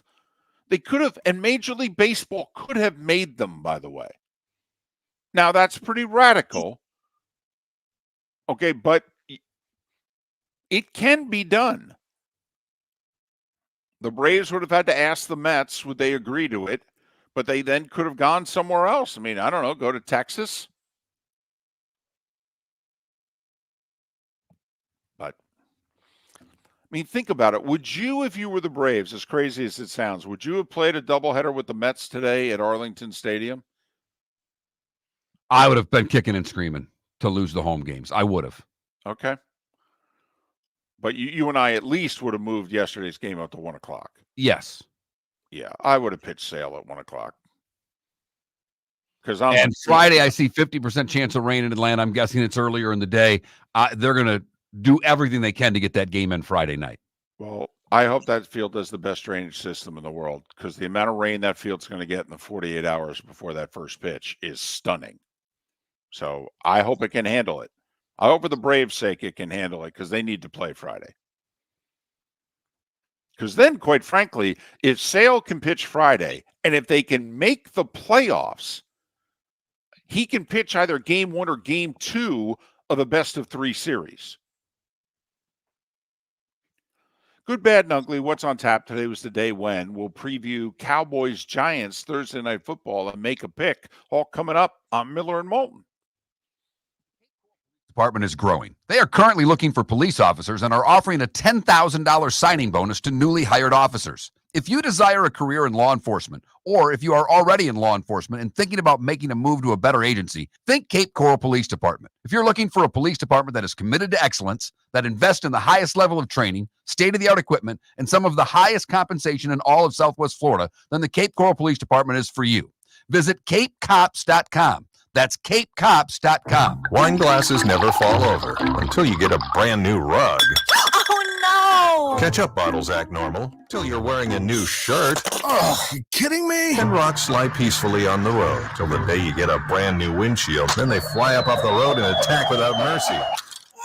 That's why new windshields from Glass Doctor come with our windshield protection plan. Unlimited repairs and 1 replacement for 12 months. Don't just fix it, protect it. Glass Doctor. A neighborly company. Mark Miller for Molly Maid. Why Molly Maid, you ask? Trust. Moulton was a customer for 15 years. Affordability.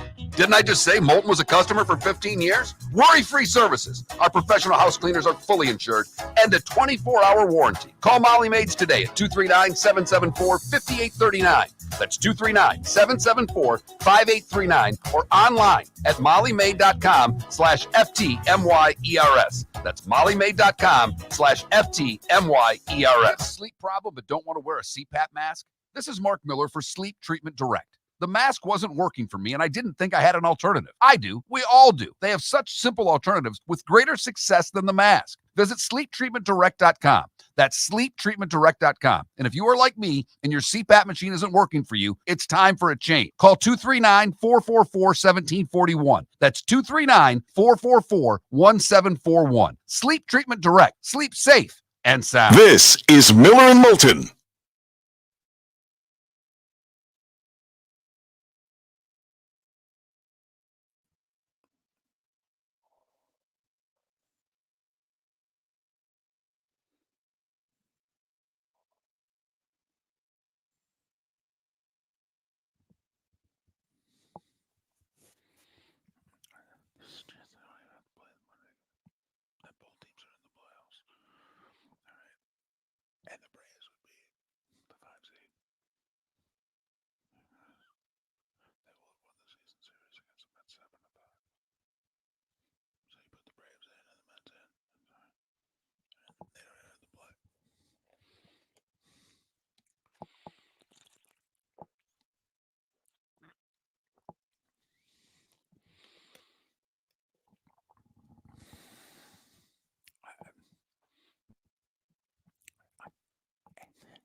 I can't believe it. The more I think about it, I cannot believe it.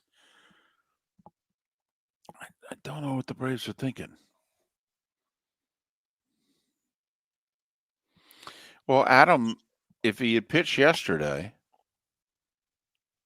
or are you talking about if they pitch him on Monday? Well, he's not going to pitch Monday now because he's probably going to. Whenever they play again, he's going to pitch.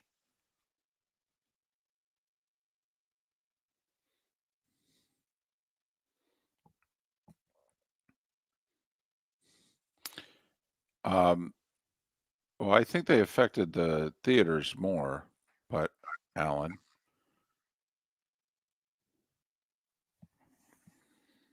I wonder how close we are to movie theaters going away.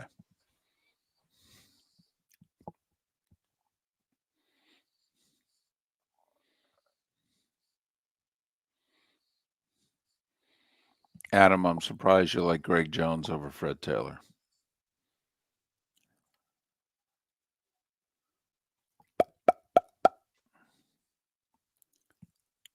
No. Oh, what? Doubleheader Monday? No. He wouldn't be able to pitch again until Saturday. First, the wild card series will be over. The best case scenario for either the Mets or Braves, because the wild card was supposed to start Tuesday, is that because of the situation they're in, that Major League Baseball pushes them starting till Wednesday. If that's the case, if they don't play 3 games in 3 days, but they usually do, but likely no. No. Because also he's not somebody you bring back on 3 days rest.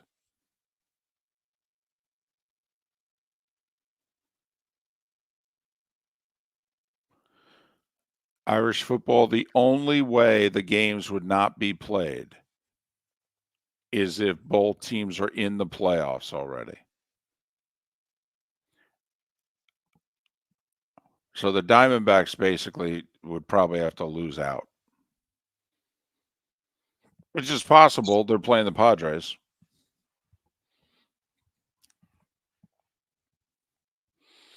The Braves would forfeit, a gate.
Welcome back to Miller and Moulton. Text the guys what's in your mind at 21,000. That's 21000. And now, here's David Moulton. 22 minutes till the top of the hour, 16 until we're done talking. The Diamond District bonus hour. Miller and Moulton, millerandmoulton.com, Miller_Moulton on X. Can you indulge me for 30 more seconds about the topic that we were discussing last segment? Go right ahead. The more I overanalyze this, the more I really don't understand. Stay with me. I'll try to not make this too confusing. Let's just say the Mets and Braves had played at 1 o'clock yesterday. If Sale beats the Mets because he's the best pitcher in the National League and it's the Braves versus the Mets, okay, they would have been tied. They both would have been 87 and 71. The Diamondbacks are 88 and 71. So all three teams have the same number of losses. Mets and Braves have 4 games left to play. Diamondbacks have 3. Diamondbacks have to play the Padres. It's not wild to think they're going to lose 2 out of 3. What if the Braves and Mets go to Milwaukee, who has nothing to play for? They're locked in as the 3 seed. The Braves are playing the Royals, are playing them at home. The Royals are probably going to clinch a playoff spot.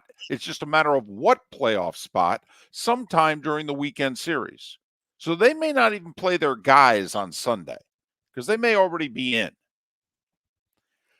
Unrealistic to say the Braves take 2 out of 3 from the Royals? Not unrealistic.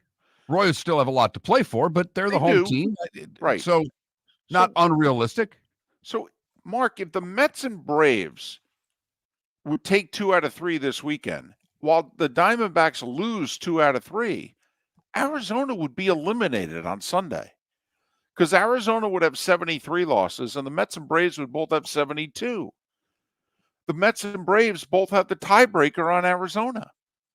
So why would they play on Monday? They don't have to because the Braves have already won the season series by beating them on Wednesday. They are up 7-5. So literally the Braves would be slid in as the 5 and the Mets would be slid in as the 6, and there'd be no need for a game on Monday. And then Chris Sale on 5 days rest would be ready to pitch the opener for the Braves in the playoffs. The more I overanalyze this, I have no idea what the Braves are doing.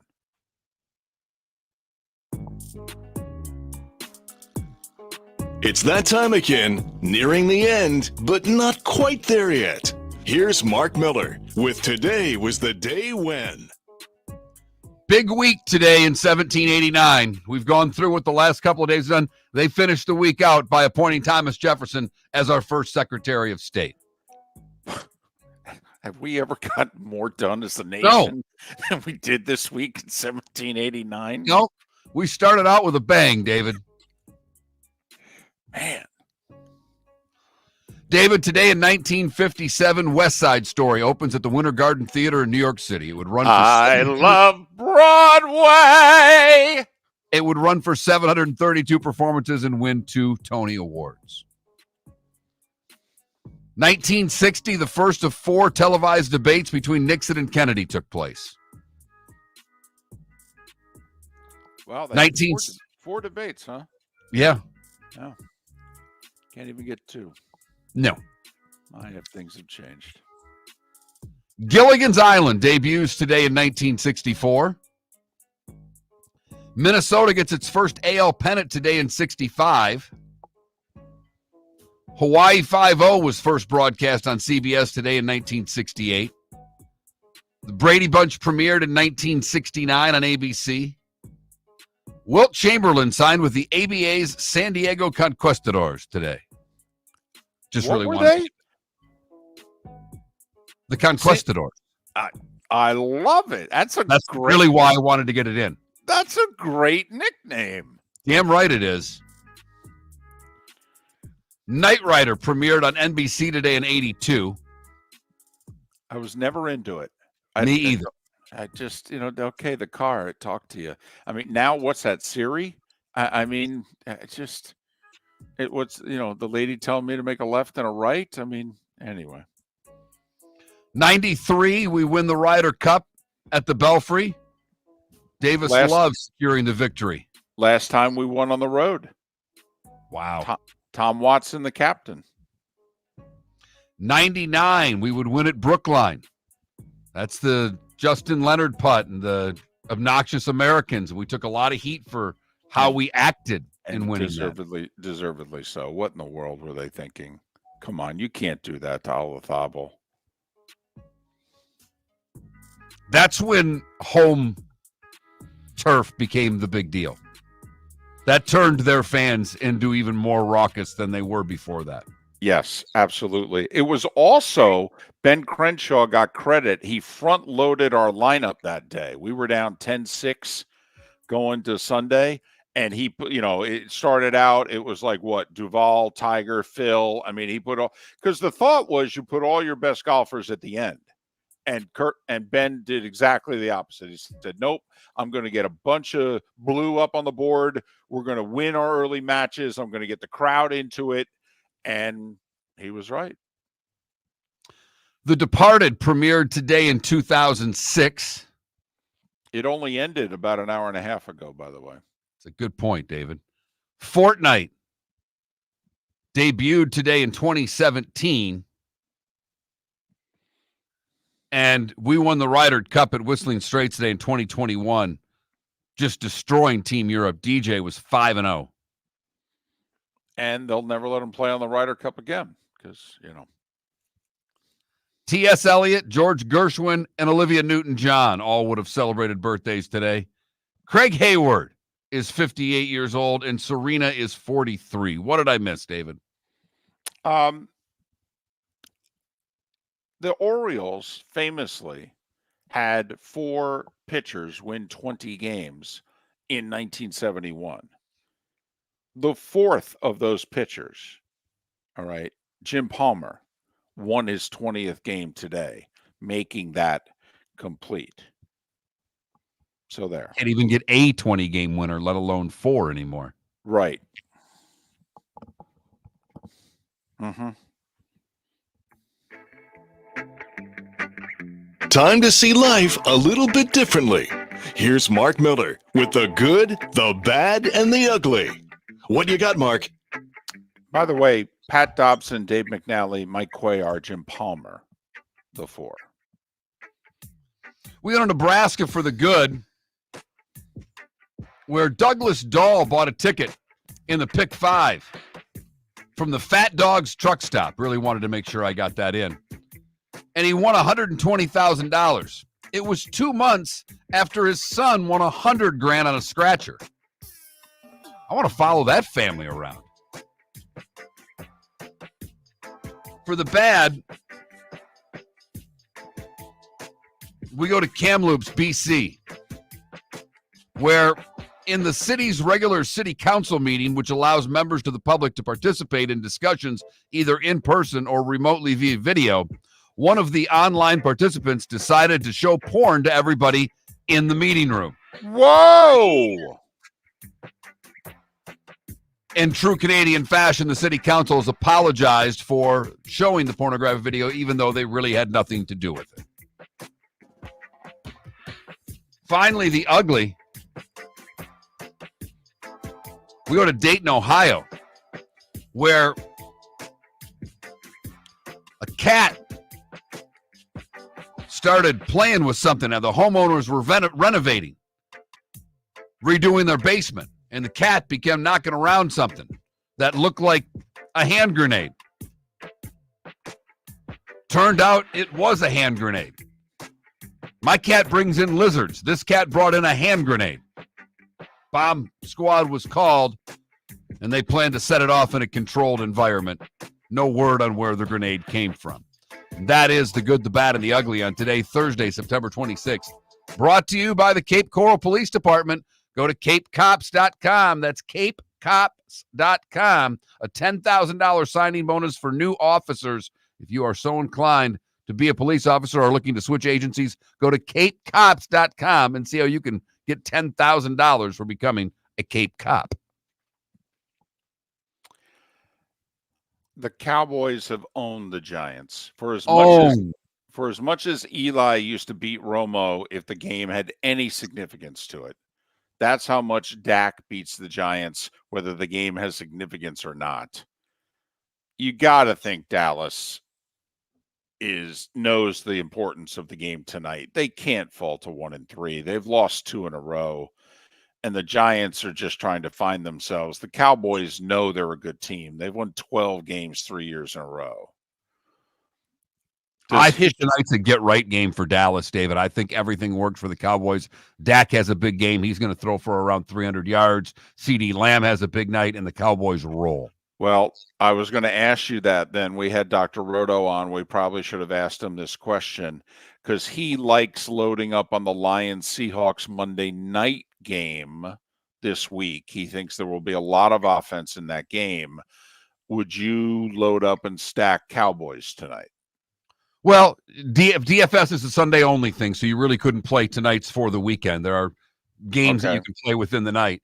But yes, if this game were a Sunday 1:00 game, I would load up on Cowboys. I would. I think they win and cover, David. And the spread is 6. That's a pretty big road favorite in the NFL. It is. It is. I just have no faith in your Giants. Well, and you shouldn't, particularly against this opponent. And the Cowboys have been very good on Thursday nights. And I know it's a road Thursday night game, but I still like the Cowboys coming off of that loss last week. Giants have a horrible record in the last 10 years in prime time. Horrible.